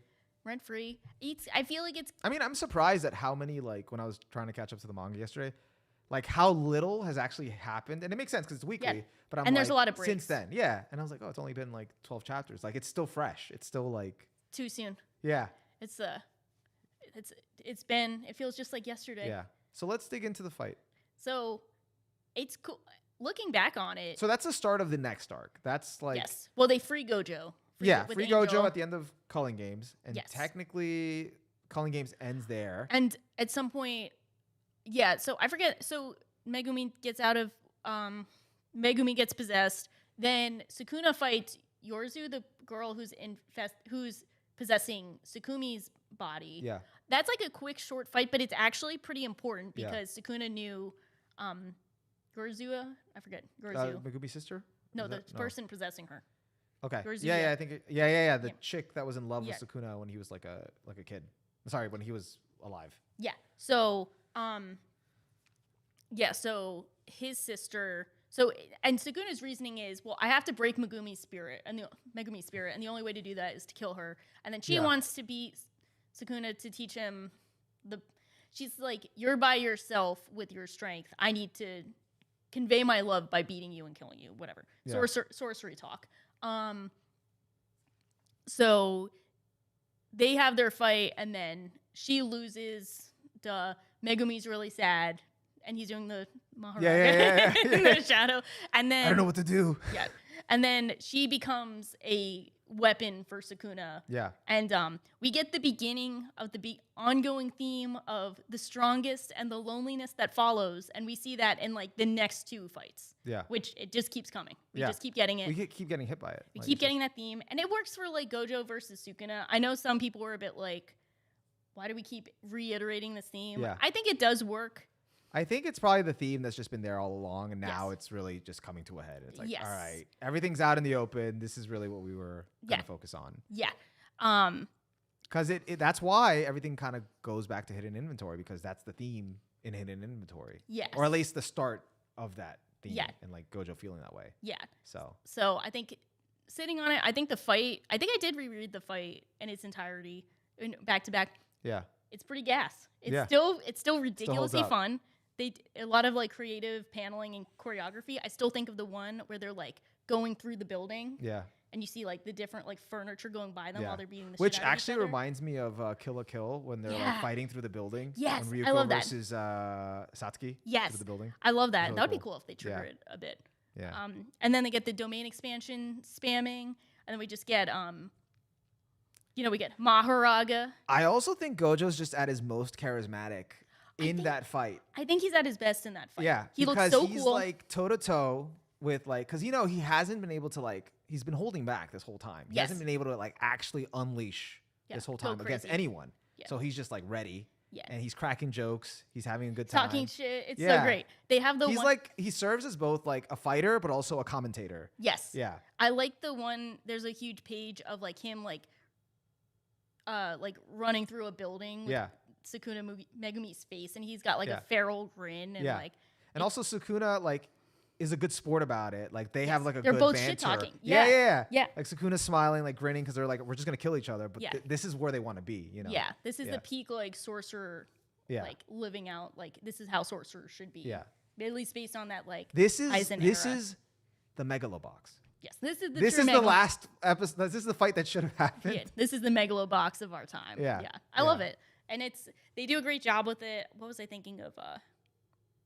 There's a cool panel before the fight where Gojo's just going off, and like Yuji was like, put your defense, like put your technique down so we can pat you on the back. Yeah. And then they all give him a high five, and I like that comes back with like, you think Gojo's done at first, and then you see the brain damage. He's like, hey, my students are watching. I have to look cool a bit more. Like just something like that is like a throwaway line that's like so charismatic and likable and like peak Gojo appeal of like, how is he still so cool and untouchable, but then still being like, make me look cool a bit for my students. And that's like Gojo's character in a nutshell. Nah, I'd win. It was good. It was really good. It went by quick. I mean, I'm very, very glad. I think I would have enjoyed something about like, being with the community, reading that weekly and kind of trying to foreshadow every week and where it's going to go and all that stuff. But at the same time, I'm glad I had, most of it was out by the time I read it. So I just like breezed through it. I just like had it all to binge. The shit talking was so good. I miss it. Yeah. I miss the shit talking, the fraud Kuna, the sleepy Kuna memes. I was hearing about that. That seemed very funny. They're it like, was oh, so is he funny. A fraud? The fraud memes, the Mickey Mouse, Mahoraga memes. Oh, I think I saw that. No, I miss those. There's something about that's special. So. That was a special time. And it was so special. We were having so much fun. It reminds me of when I was like watching Darling the Franxx weekly. Like that actually is a good comparison because no one knows what's gonna happen. Yeah, that's a great point. As soon as fucking episode 21 hit, or 20, every week was just like, where the fuck is this gonna go? That's so true. Yeah. So there's something special about that. I think it's crazy that like something that people might not remember is that we got 235 where they said Gojo wins. We had a break, and then the next chapter came out. So we had a good like 2 weeks of everyone just shit talking and posting and speculating. Oh yeah. But was that like the inklings, the start of Lobotomy Kaisen? No, I think it was after that. I think it was after when we left our sanity behind. Yeah. But that was the one we had. That's when people. Here's what's impressive is that people were already starting to doom because they're like, okay, there's no way he actually won. Yeah. We know that something bad is getting. They're like, Geji's not gonna let Gojo have a happy moment. Like, there's no way. So people were already suspecting how would he kind of turn this around in the next chapter, and he still shocked everyone. Yeah. He did what we thought he would do, but in a completely different way. Yeah. And I think when people started seeing the leaks that said, Gojo says hi to Ghetto in the airport, and then it's like, that's when Lobotomy Kaisen began. That was the beginning That's when it started becoming surreal, man. That was a surreal moment. What's going on? And then the leaks were coming out, and people were trying to find out, and like, no fucking way. Yeah. What does this mean? What is it? It's over. Yeah. That's what it means. It's over. Gojo. It was a good send-off. Yeah. I think they did a good job with that. Dude, the craziness though of Mahoraga adapting. That's when you had to start paying attention to the rules of domain expansions and like how this works. I'm like, wait, what? Yeah. Well, the Mahoraga stuff I think kind of makes sense. Yeah. I think that all made sense. I have a gripe with something in the next fight that we can get to. No, it makes sense, but I feel like it did make me double take. Yeah. It was just like, wait, how does that? Okay. All right. You have to adapt. Adapted. You have to adapt with Mahoraga. But it's like, oh, it's with the infinite void. Like, yeah, but this adapted to that. So it's like, I cut through. I'm like, okay. Yeah. So that was the end of an era. I think that's going to go down as like one of the biggest fights in the modern era. I feel like once it gets animated, I think that will cement it as like. Well, I think so. Yeah. It's interesting to think of like what are the biggest fights, at least in terms of discussion. Yeah. It's funny, I haven't noticed as much, and I might just be out of the loop, but like I feel like there aren't that many series, at least in the recent years, where it's like we have a lot of fighting series. Yeah. You don't hear about fights as much. Yeah. Like you might know about it, but no one's really like keyed into Not a as much as specific like fight. back then, like in the earlier days. Like you'd always hear about like Frieza versus Goku. Yeah. Sasuke versus Naruto. Yeah. You know, like now not as much. Like you'll hear throwbacks to those fights, but not like anything you don't recent. have a new equivalent. And I feel like this will be the new age equivalent. Yeah, most likely. Yeah. Yeah, which is kind of cool. I guess Demon Slayer, but not really. It's really just that episode. It's that, I feel like no or I guess the season 2 fight, maybe, with him versus... No, not really.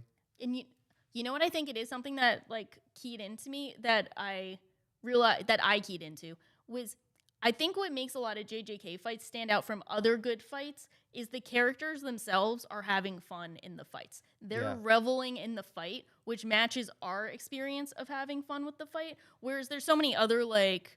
do or die, everyone's miserable because like we're gonna die. This one they're like, yeah, we might die, but we're having a great time in the process. I think that might still be like post-Culling games though. Would you say that? Post-Culling games. Yeah, that's the true Sorcerer spirit that is celebrated from the Culling game fights. Yeah, with like Hakari and like Kashimo and even Gojo and Sukuna in this fight. Yeah, because like, before that it was like, nah, man, we just cogs in the wheel. Yeah, we're out. But yeah. So I think that made it stand out too. But all right, so now we're in a post 236 era. Post Gojo era.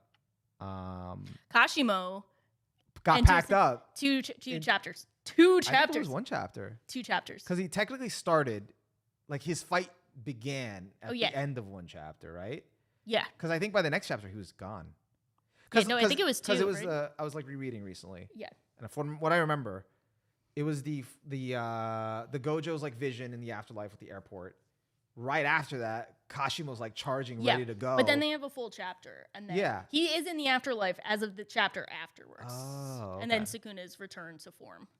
Okay. Because I think Sukuna returns to the OG form in 237, and then he unleashes the super world slash at Kashimo. Because despite the memes, Kashimo actually is a formidable opponent, and he actually did have him on the ropes a bit. So Sukuna had to return to form. Because he couldn't use reverse curse technique at that point. Okay, so I remember I didn't reread that chapter beforehand. The chapter I started rereading from, Sukuna was already in his OG form. Yeah. And he packed him up. And immediately packed him. And they had the like flashback where he's like, this is actually kind of funny. Sukuna's like, he's like, you guys keep babbling about love and connection. You guys should have talked to Gojo about this shit. I never needed love. I don't care. Y'all do whatever you want. Like, I don't need this shit.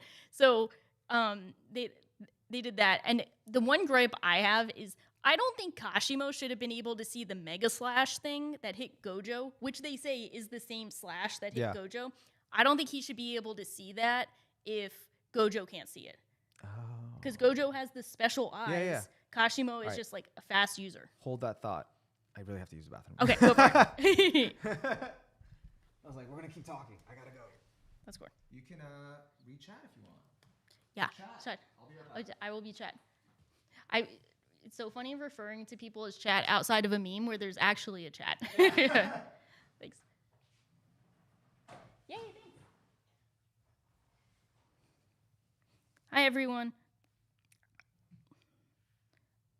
Let's see. Sendai Colony is still my favorite. I think that's the one with Yuta. I think that one is... I don't know if that's my favorite. That one's a good one. Yeah. I doubt Gojo versus Sukuna will be a movie. Mugen Train will be answered for its crimes. Yeah, we can only hope. It's pretty fun. I don't know. I think they might do it. They might try and go back and have a movie again. We will see. Shinjuku arc begins with Gojo Sukuna, Daddy Maharaga, and Agito. Those were the best memes. Yeah, this is actually an interesting point that it's wild that those leaks got so popular that the Japanese government has now stepped in. I did not see the updates on it. I did see that like apparently like Japan has to step in. Like they're trying to shut down the leak guys legally, which is probably for the best because it is like illegal and like stealing. But it is funny that it's like become such a high profile thing. And it's like one of those things where like everyone like reads the leaks even if they don't want to because they're just out there. But no one should probably be like pro leak. It's kind of a weird spot to be in. The airport is still my favorite meme.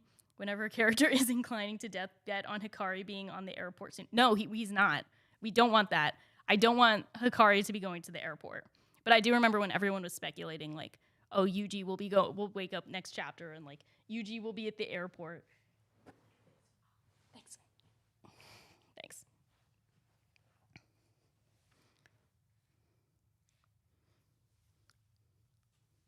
So, okay, before Onimara comes back, what's everyone's favorite meme that I should see if he's seen? Because he told me before we started recording that he hasn't seen the Not I'd Win memes, which are like everywhere. So I have to figure out which are the best ones to share. Also, it's funny. Let's see.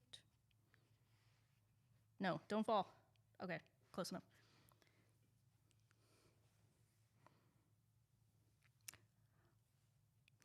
Also, thank you to everyone for coming in. Just a nice thank you for joining. And thank you to our wonderful producer. Yay. Yay. I'm so surprised you guys can keep talking. I feel bad. I'm the strongest talker of today. 2 hours in. Yeah. Good thing we don't have too much, which I guess is good, but good in the long run. But it's wild that I feel like we did have a lot to say. I guess a lot to catch up on. Oh my God, yes.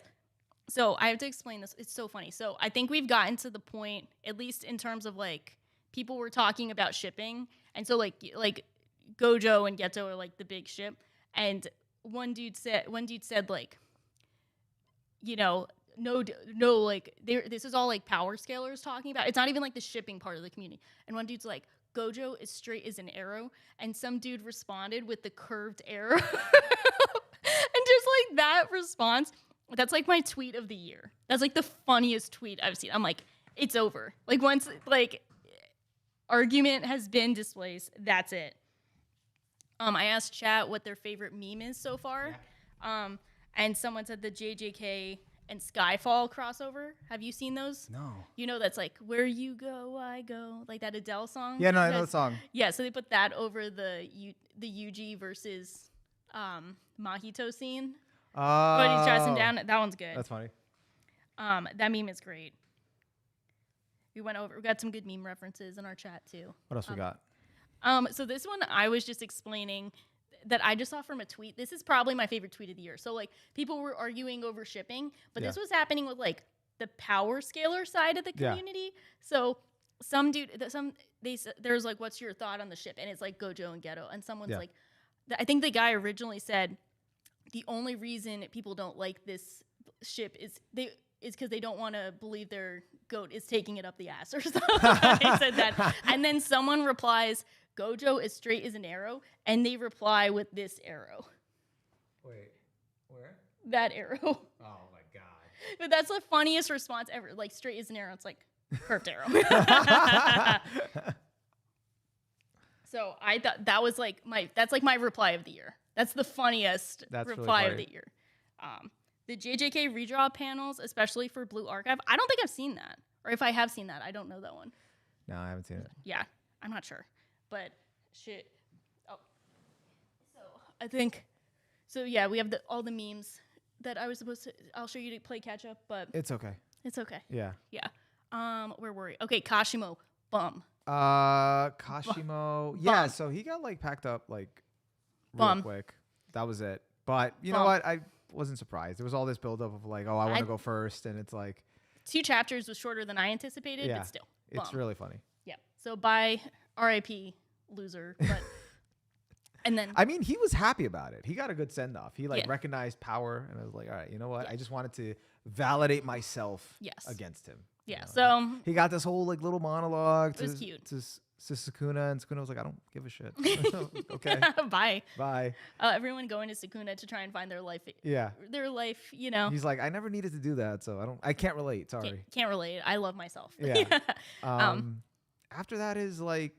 That's a funny one. They have Higuruma and Yuji are like about to enter the scene. Yeah. And you get Sukuna hating, of course. He's like, Brat, what are you gonna do? Yeah. And then it switches up to Kenjaku, and then we get Kenjaku versus Takaba, who we didn't mention. Right. The comedian guy who turns any bit he finds funny into reality. Who I didn't know, like, for half the time I was reading that half of his body was actually just him naked. Is that him?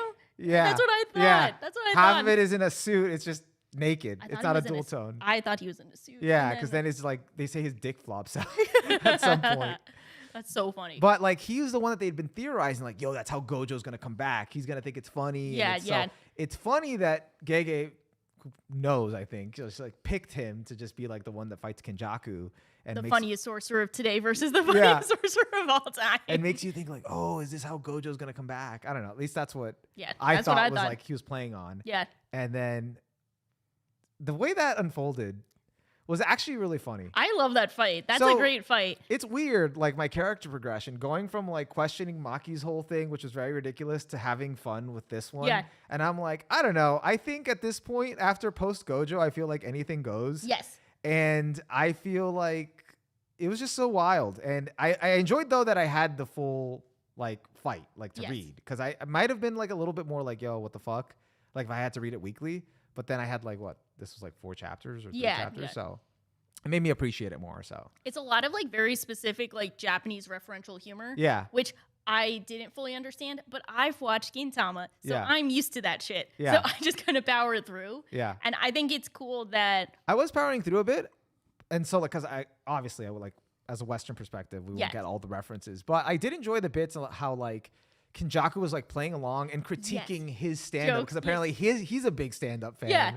And it's like you're like relating to this mass murder on comedy. I love it. It's yeah. Like, and the Kenjaku having fun for the first time in a 1,000 years. Genuinely so compelling. I love how that's how they ended. I mean, I don't know if he's actually dead, but assuming he is, I thought that was really, really funny. I think that's like funny. The last thing is like, damn, I really had a good time with you. I hadn't laughed in 1,000 years. Yeah, that's like actually really cool. Like that they had this like bro, like Yuji Todo moment like, at the end. Yeah. And I can't tell if Takaba is dead either. He's like fake dead. So I was wondering that. I don't know if he's dead. I was wondering that after, because Yuta went back to the battlefield, and I'm like, did Takaba die? Because he was just, I think my interpretation, he's at peace. He's alive. He was just at peace. Yeah, maybe he'll come. I don't know. He'll have to think of a bit or something. Because I don't think he killed him. I think he's just at peace. Yeah. Like he lived his dream. He doesn't want to come back to reality. Yeah, maybe that's it. Because he's just laying there. Because he did respond to Kenjaku like right after that. Yeah. But he still stayed on the ground, so I don't know. Yeah, I have no idea. I'm more confused over if Takaba is dead than Kenjaku at that point. I don't know. No, I think I don't know. Actually, I don't know. I think Kenjaku might come back though. I could see, you know how I think Kenjaku will come back? He's Yuji's mom. Like, that's the thing. I think Kenjaku will come back if the merger gets activated and we'll see his will there somehow. I don't think we're going to see him in Ghetto's body anymore. I think that's fine. If he's moved on to another form, it might be in the I just feel like it'd be too easy for someone that's lived for so long and has had so many, like, trump cards up his sleeve to just kind of die like that. But what a way to get him. The guy who snuck his way into getting the trump over Gojo gets snuck by Yuta. I think that was awesome. I know people were talking shit because they're like the sneakiest sorcerer of today, whatever. I think that's amazing that Yuta just snuck in and was like, Takaba couldn't kill people, but I can. And it's like, I'm gonna get you. Yeah. And that was a cool setup originally, where Yuta had one of his thoughts in the middle of his Sendai fight, which was I can't let Sensei kill his best friend again. And that was a good way of like that's good. You know, coming full circle on that. It's a good comeback, actually. Yeah. Not remembering that. But I think, like, no, I was, like, fine with the development because I love Yuta and I love how that played out. It's just more of just, like, I don't know. I felt like they were going to do more with Kenjaku. Like, if I think about it, like, yeah, he did do a lot. Like, he set up this whole thing and whatever. But I just felt like there was still going to be more. I don't know if he's done everything yet or not, or if he's done enough with just setting up the conditions for the merger. Because I don't know if the merger is still happening. Yeah. It might be still happening. Like, well, it looks like Sukuna is gonna be the one to set it up. Yeah. And he seems like he's down for it. He's like, fuck it, we ball. I don't like anyone, so whatever. So I think we could get something very interesting in a situation where the merger is happening while they're doing this. And I think of the merger as like sorcerer instrumentality. There's a lot of delusion in Jujutsu Kaisen. Sorry, I started thinking about the comedic stand-up again. I was like, that's a bit absurdism kind of thing. That was really cool. I think in general that's one. But like the characters, you know, they go with the delusion. Yeah, you know, they have fun with it. Just like us. I think lobotomy Kaisen. Lobotomy Kaisen. I think that was also Gege low-key like confirming that Takaba's power wouldn't work that way to bring back Gojo, because I think he makes scenarios reality, but it doesn't mean like he brings a person back to life. No, because you would have to continue to think it. You'd have to still be like busy. Yeah, like he'd have to power it. Yes. Yeah. I think that's a good point. Yeah. So I think that was a way of being like, yeah, that's not. But also definitely one of the strongest sorcerers of today, like out of the meme. Like he's got to be one of the strongest of that squad. I mean, he fucked up Kenjaku. Yeah, he said it. Fucked up Kenjaku. Although like he can't know it. If he knows it, he's gonna be as bad as his comedy. Yes, true. But he got the bit. He made Kenjaku laugh. Yeah. I don't know if he made everyone laugh. Yeah. He made Kenjaku laugh. And that's all that matters. That's cute. A grumpy 1,000-year-old sorcerer made him laugh. Yeah, that was funny. Yeah. What a great couple chapters. That was good. awesome. It was a good time. That's so quirky. I love that. Yeah. Yeah, I think Gege is like probably like in his peak era. Like he's writing his favorite manga. He's in his Slay era. Yeah. He just had to get rid of Gojo. He's so much happier now. It's like Happy New Year. Yeah. That was great. Is there anything else to mention? Higuruma fight. Because not a lot happened. Yes. We have like literally 3 more chapters to mention, and then we're caught up. So I didn't want to mention it earlier because this would be jumping to these chapters, but now I can. It was like, it's kind of crazy, like that Higuruma's. I think he's gone. He's done. He's dead. Oh wait, no. He's gonna get healed, right? Well, I have the strongest coper of today versus the strongest coper of history. So I hate this that they brought this up so Higuruma, I learned reverse curse technique on the fly. That was dope. Yeah. It looks like he's dead, but they're teleporting his body and Gojo's body to Shoko, who I presume will try to heal them. Right. But then Sukuna himself was like, it's not going to do much. He says that, and we've never actually seen Shoko heal people. She's so we don't know what could happen. Yeah.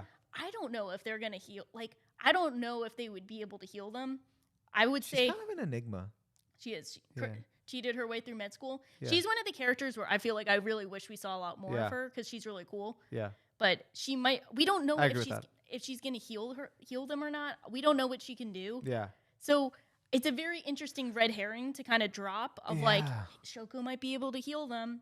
So he keeps dragging us out. They kind of Nobara him in a way, if you think about it. Because they left it like up in the air. Like he might be alive, he might not, but you're not seeing him. So don't worry about it. I don't know. Well, we know that he's out of the fight. If he did die, I think it cements him as one of my top tier characters. Because now like that's his whole arc. Like now I know kind of I knew it was a cool everything arc. He did. It was a cool arc. I would definitely. Here's the thing where I always get torn on like, do I want to see them do more versus did they accomplish enough?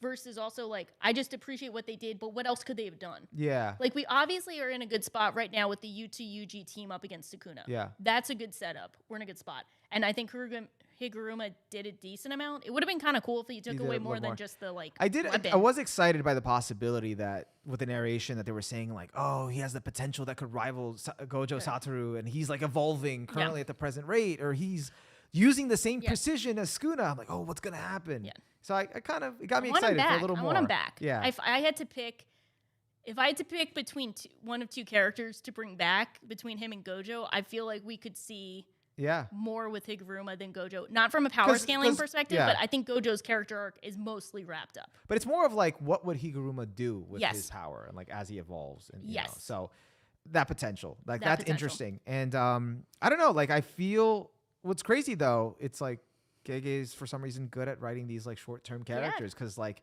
so endearing, like just like we stand. Yeah, like likable. When he said to Yuji, he's like, I leave the rest to you or something. Yeah. I was like, and then you see the flashback to Nanami. I'm like, damn. That's my goat. But Yuji's empowered now. He's not down on himself. Yeah, he's in his zone. That's it. He grabbed the executioner's sword. He's ready. Yeah. And then we got that cool chapter of like Sukuna reflecting on like, he's like, why am I bothered by Yuji? And I like how they refer to like, because it's a very practical reason. And I think there's a lot of like practical things in JJK which can be frustrating or not. But like, what's the practical reason that Yuji bothers Sukuna? Yeah. It's not because he's the chosen one or because he's a Kenjaku vessel or like because he's strong. It's because Sukuna was forced to live in his body with his soul that he had to come into contact with it when Sukuna doesn't come into contact with like anyone else or feel anyone. He's just the strongest. Yeah. So he knows that Yuji means how he feels, and he's like, and I fucking hate that. And I hate this dude. Yeah. He's like, I've never understood ideals. I've never had to, but I know this fucker's ideals. And I know don't he like believes that. them. Yes. Yeah. And that's a good like practical reason for why Yuji is the exception. Yeah. Yeah. And then it's good. And then we get the Yuta. You know what? It's kind of like Yuji kind of threatens to humanize him in a way, and that's one thing he doesn't want to be. He doesn't want to be on the same level as humans, as mortals. Yeah, it makes sense.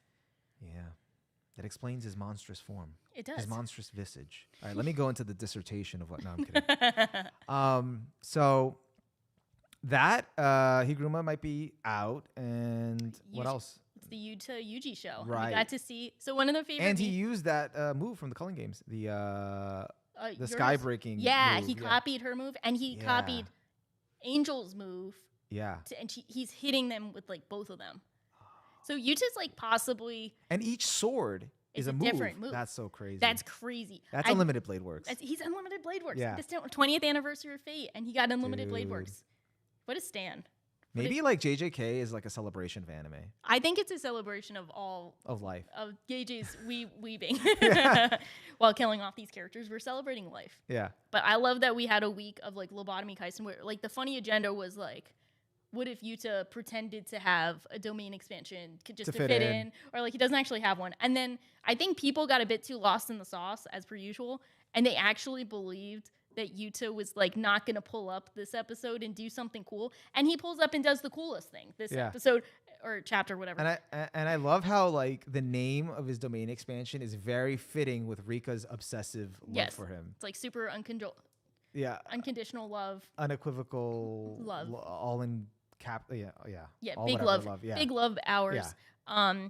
It's so funny and corny. It's corny, but like also right. And actually, it makes sense because he's the one who trapped Rika. It wasn't Rika. It was right to that reveal that Yuta's fucked up. He's fucked up. He's got some issues. He's got some weird. He's kind of weird. Yeah.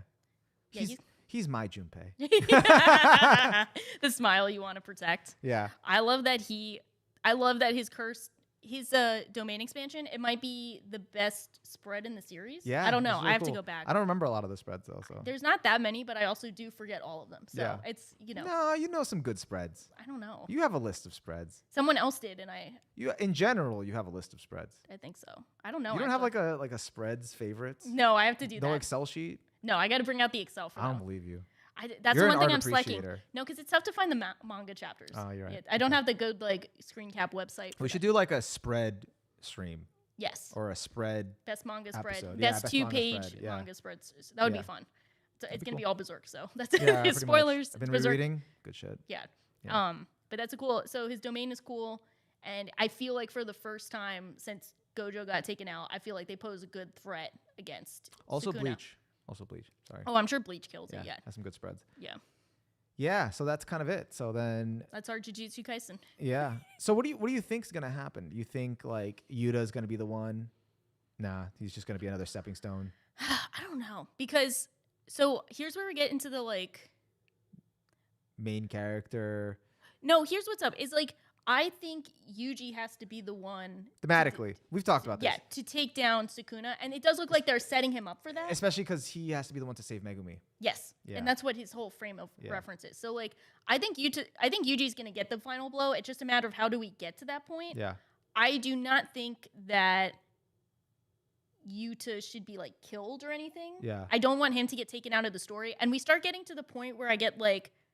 We get a bit of fatigue in terms of like Sukuna is just beating everyone. Yeah. That you get to the point where we have, funny enough, the memes of like, people have come up with a meme on TikTok of it's like, we're going to use this move against Sukuna. He's like, yes, my auntie, this move that I've known from the Heian era. He keeps like pulling out moves. Yes. Yeah, so right. like, because they were bringing up his like fire move. I'm like, that's right, he has that too. So my theory was, I don't know if they're going to really do this because this is going to be really on the nose with Fate. Because you know how Sukuna has a lot of similarities to Gilgamesh from the Fate series? Oh, they kind of does, yeah. I thought they were going to do like a Gate of Babylon thing. Yeah. I saw a theory. This isn't my idea. I have to give credit.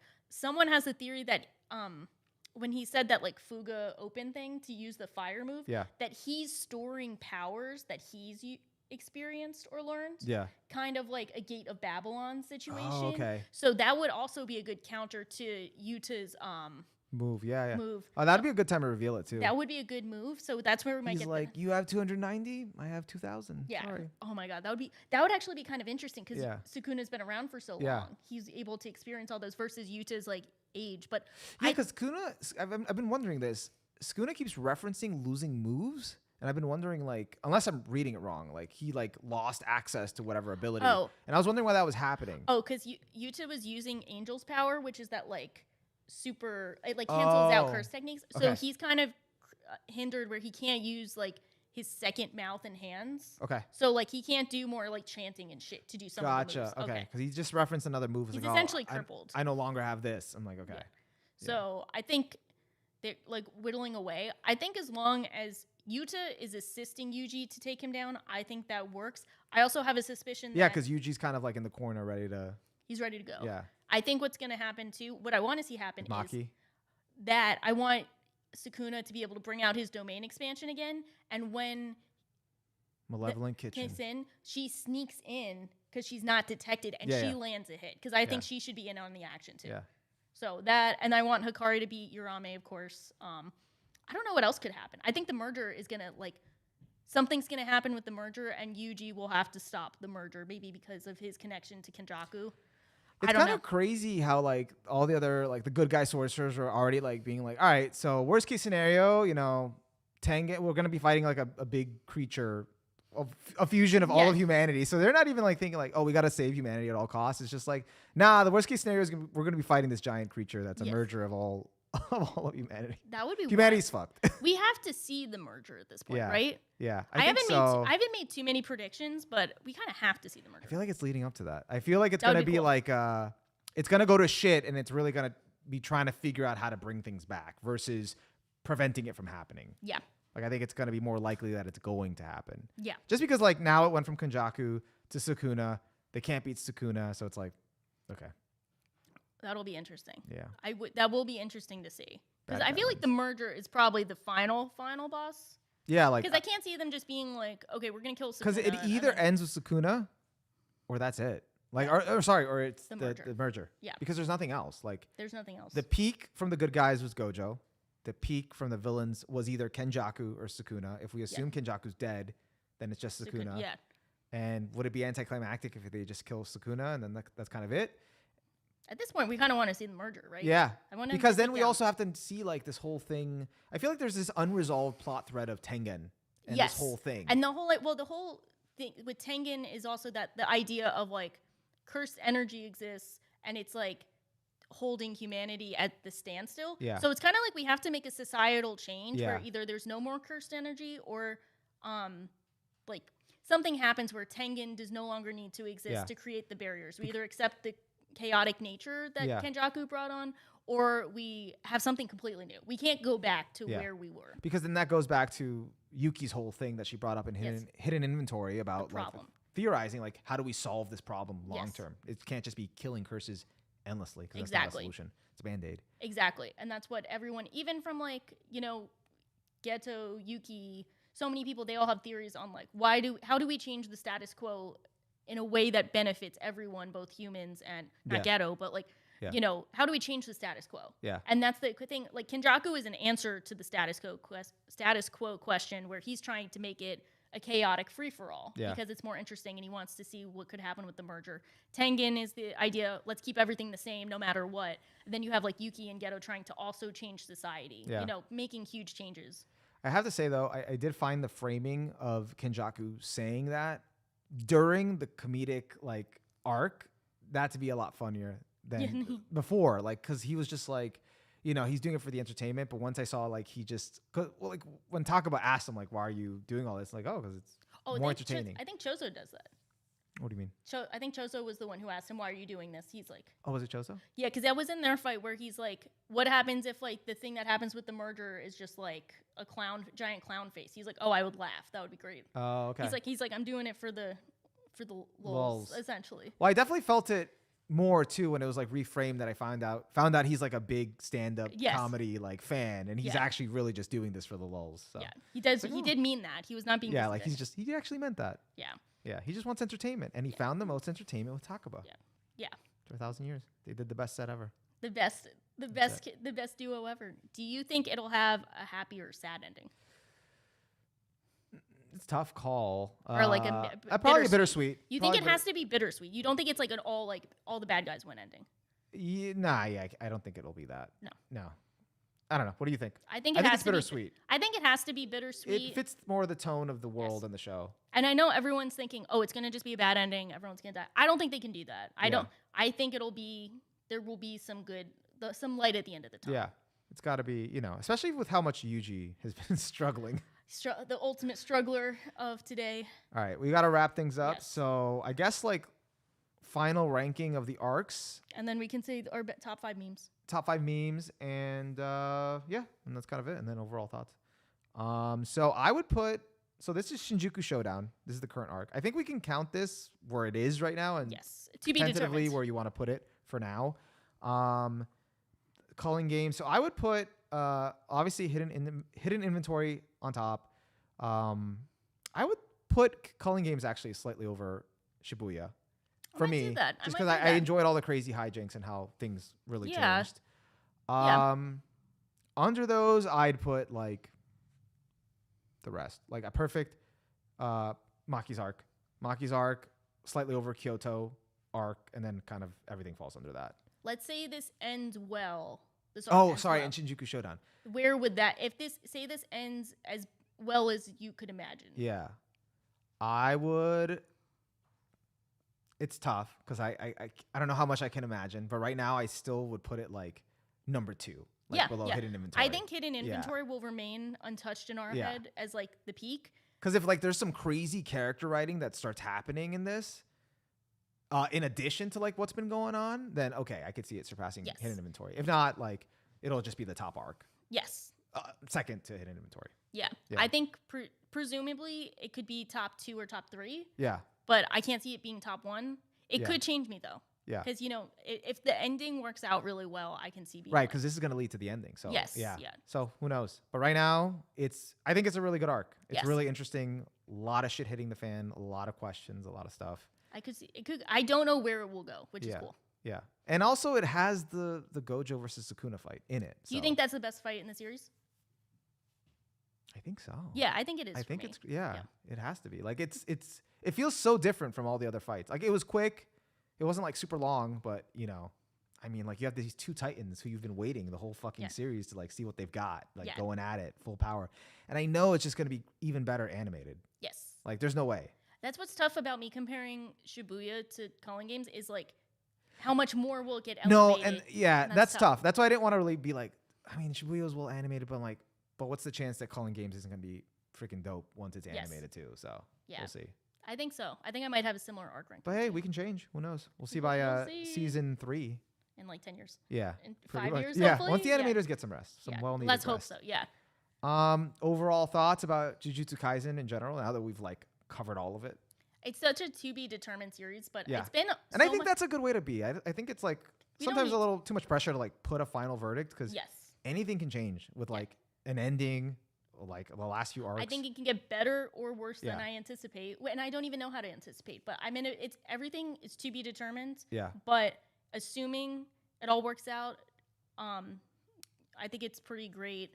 I think it's one of the most entertaining series I've had reading and speculating, and for that, it's been a fun time. Yeah. It's cool that I don't know what's gonna happen. Now, is this like helped by the community and the fandom and the community engagement? They do make me enjoy it a lot. Like, do you think like you'd have this same experience if you weren't as involved in the community? Like if you were just like a solitary reader, just reading on your own? Well, it's interesting because we both got to experience that kind of too, because we haven't been following weekly for a while. Yeah. Like I binged it essentially in a couple days. Right. Yeah. Over the summer before I was really like keyed into the community. And that was a real test. I think Culling games for me was a real test of like, do I like this series or do I just like Gojo? Do I just like the anime? Yeah. Like, do I actually like this series? Yeah. And I think the answer is yes. Okay. Even independent of the community. But the community does help a lot and they feed into that kind of like sporting event nature of it, which I think it's the only type. that's the best way to go into it. Uniquely to Jujutsu Kaisen over other series is like a lot of other series don't have that event of like tuning into a fight. Yeah. I think this is definitely cementing itself, like we said a little earlier, as like the modern like version of like those like the older anime that have kind of had that following and everybody talking about it and like remember that one fight and all that stuff like that. I think that's this for this generation. I agree. Yeah. Yeah. I think because more than any other anime, it's the only one that's like that kind of really feels that way. Yeah. So how do you think? I mean, I'm like really enjoying it so far. I think for me, it's more to be determined, more so than you. Like it's really riding more of that kind of like seeing how it all plays out. But I think it's good. I think, you know, a lot of things about it are really interesting. I just am kind of waiting to see how it all unfolds before I kind of see how all the pieces fit together. I agree. And stuff like that. But right now, it's like a solid like show. Yeah. Yeah. Solid action show. Solid action show. We had fun with it. Yeah. So That's I think it. the Nah I Win memes You think the best memes? I feel like the Nah I Win memes are so funny. The way I've seen that be adapted to like every other series. Yeah. Of like we just you saw Succession, right? Or you didn't see that? No, I didn't. Okay, so is that next on my watch list? It's a Nah I Win series. Okay. Yeah, but I just saw like someone like you didn't play Elden Ring either, I think. Right? No. So that's another one. Why do I keep forgetting all the other ones? But just seeing every character who is very confident saying "Nah, I'd win" and knowing they don't win makes it's every "Nah, I'd win" is so funny. I gotta tap into the memes for those. Yeah, I've only seen a few, so that and I've liked the Sukuna. I'm gonna put the Mahoraga. The Mahoraga. I'm gonna at least vote for that. The Megumi and the good. Mahoraga, because it's just so accurate. That one's so funny. I love that. Yeah, with this treasure I summon. With this treasure I summon is good to see that like implemented for everything. Yeah. I think there's just so many funny memes. Just seeing so many people like have their agendas for characters the same way they would for like athletes. Like there's like MVP discussions for every character in the same kind of vein of like their stats. It's not like a widespread meme, but that whole Utah colonizer joke is really funny. Of like Utah, like he just like he didn't have all these curse techniques before he went to Africa and he stole all them. And then do you see the person responding was saying like, they were trying because essentially they were just saying like who's better, Hakari or Utah? And like the answer in the story is Utah. Utah's like a special grade curse, but also Hakari is really cool and is great. So they're trying to argue for Hakari, and someone was like they're like, you know, Utah is colonizing the curse techniques of Africa, and then someone else is like Hakari is culturally appropriating our culture, and then also is a chaser. So we were just going back and forth in the funniest ways possible. Yeah, that's really. And funny. they're like, Utah hangs out with the community for real. So I think the funniest memes of today. So I saw someone talking with like a JoJo fandom, and they're like, the most brain dead fandom of today versus the most brain dead fandom in history. Wow, that's a that great one just meme. keeps coming back. That one's a great one. Did that start in JJK? Yeah, because that's the That originally started with the groomer one. No, that was with the the strongest sorcerer of today versus the strongest. Right, I'm sorcerer sorry. of history. Obviously, yeah. And then that gets. No, that was literally from the manga. Yeah. And They're then just people replacing changed sorcerer with everything. Yeah, Yes. That's hilarious. That's funny. That's funny. Yeah, no, I think the pay-per-view of Gojo versus Sukuna changed everything. It's going to be really embarrassing when I tune in to go watch Gojo get killed like 10 times over because I just go and see the movie over and over. You're going to see it again and again and again and again. But you're going to enjoy all the scenes beforehand of Gojo being his most charismatic self, and then, you know. And then I'm going to be like... You could probably like do an edit where you just like chop off the like last... Me closing my eyes for the last... Yeah. You know, the movie ends at this timestamp, and then you just like... The series is just done. cut to like a picture when of Gojo they say being Gojo like, win. nah, I'd win. Someone said that. They're like, the series ends at chapter 235, and that's all you need that's to know. it. Yeah. All right. Yeah, I think that's it. The longest podcast of today versus the longest podcast in history. So, I don't know. Maybe we've done longer, but it's been a long time since we've like done like a 3-hour pod. I don't know. Might be. Yeah. It's been a long time since we did a pod. Did it feel like 3? Yeah, it didn't feel like 3 hours. It did. It did or it didn't? It did not. It did not. It just kind of went. It might for you. But no, I was fine. I mean, okay, like once I needed to like go to the bathroom, then that's when it started feeling like it. Yeah. All right, so that's it for the pod, for the live stream. Thanks for joining us, guys. We will see you guys soon. Sometime in the near future, whenever we have the next series to talk about. Yeah. Next topic. I don't know what that is. We'll find out. We'll find out. Because I was gonna say we should do an award stream, but it would be really embarrassing if I gave everything to JJK. But maybe we'll do it. We should just call them the JJK Awards. The JJK Awards. And then that way, like, we just give them all to JJK. Yeah. And then it's like, it was on the tin. What did you guys expect? Yeah, exactly. Like, the JJK and other series awards of 2023. Yeah. But let us know if you guys want us to do awards. Yeah, we can do awards. We can throw some awards to other series. We could I've actually seen enough series. I've seen enough. Yeah. Maybe we should like give a handicap so JJK doesn't win everything. You should just not pick JJK for anything, and I'll pick it. So it balances out. Yeah. It's perfect. Yeah. All right. Sounds good. Best action anime of the year. Who does that go to? Yeah, I feel like if I pick anything other from JJK, it will just be disingenuous for that category. That's good. We're gonna see it probably from somewhere. Well, let us know if you guys want us to do that. Let us know if you want us to start a Bleach series, because that's been in the works. The best action series of today versus the best action series of all time. Okay. Actually. Okay. Actually? Yeah, maybe. Or maybe. All right. Let us know, guys. Besides that, we're just weebs. Thank you. And that's kind of it. See ya. That's kind of it. Yay.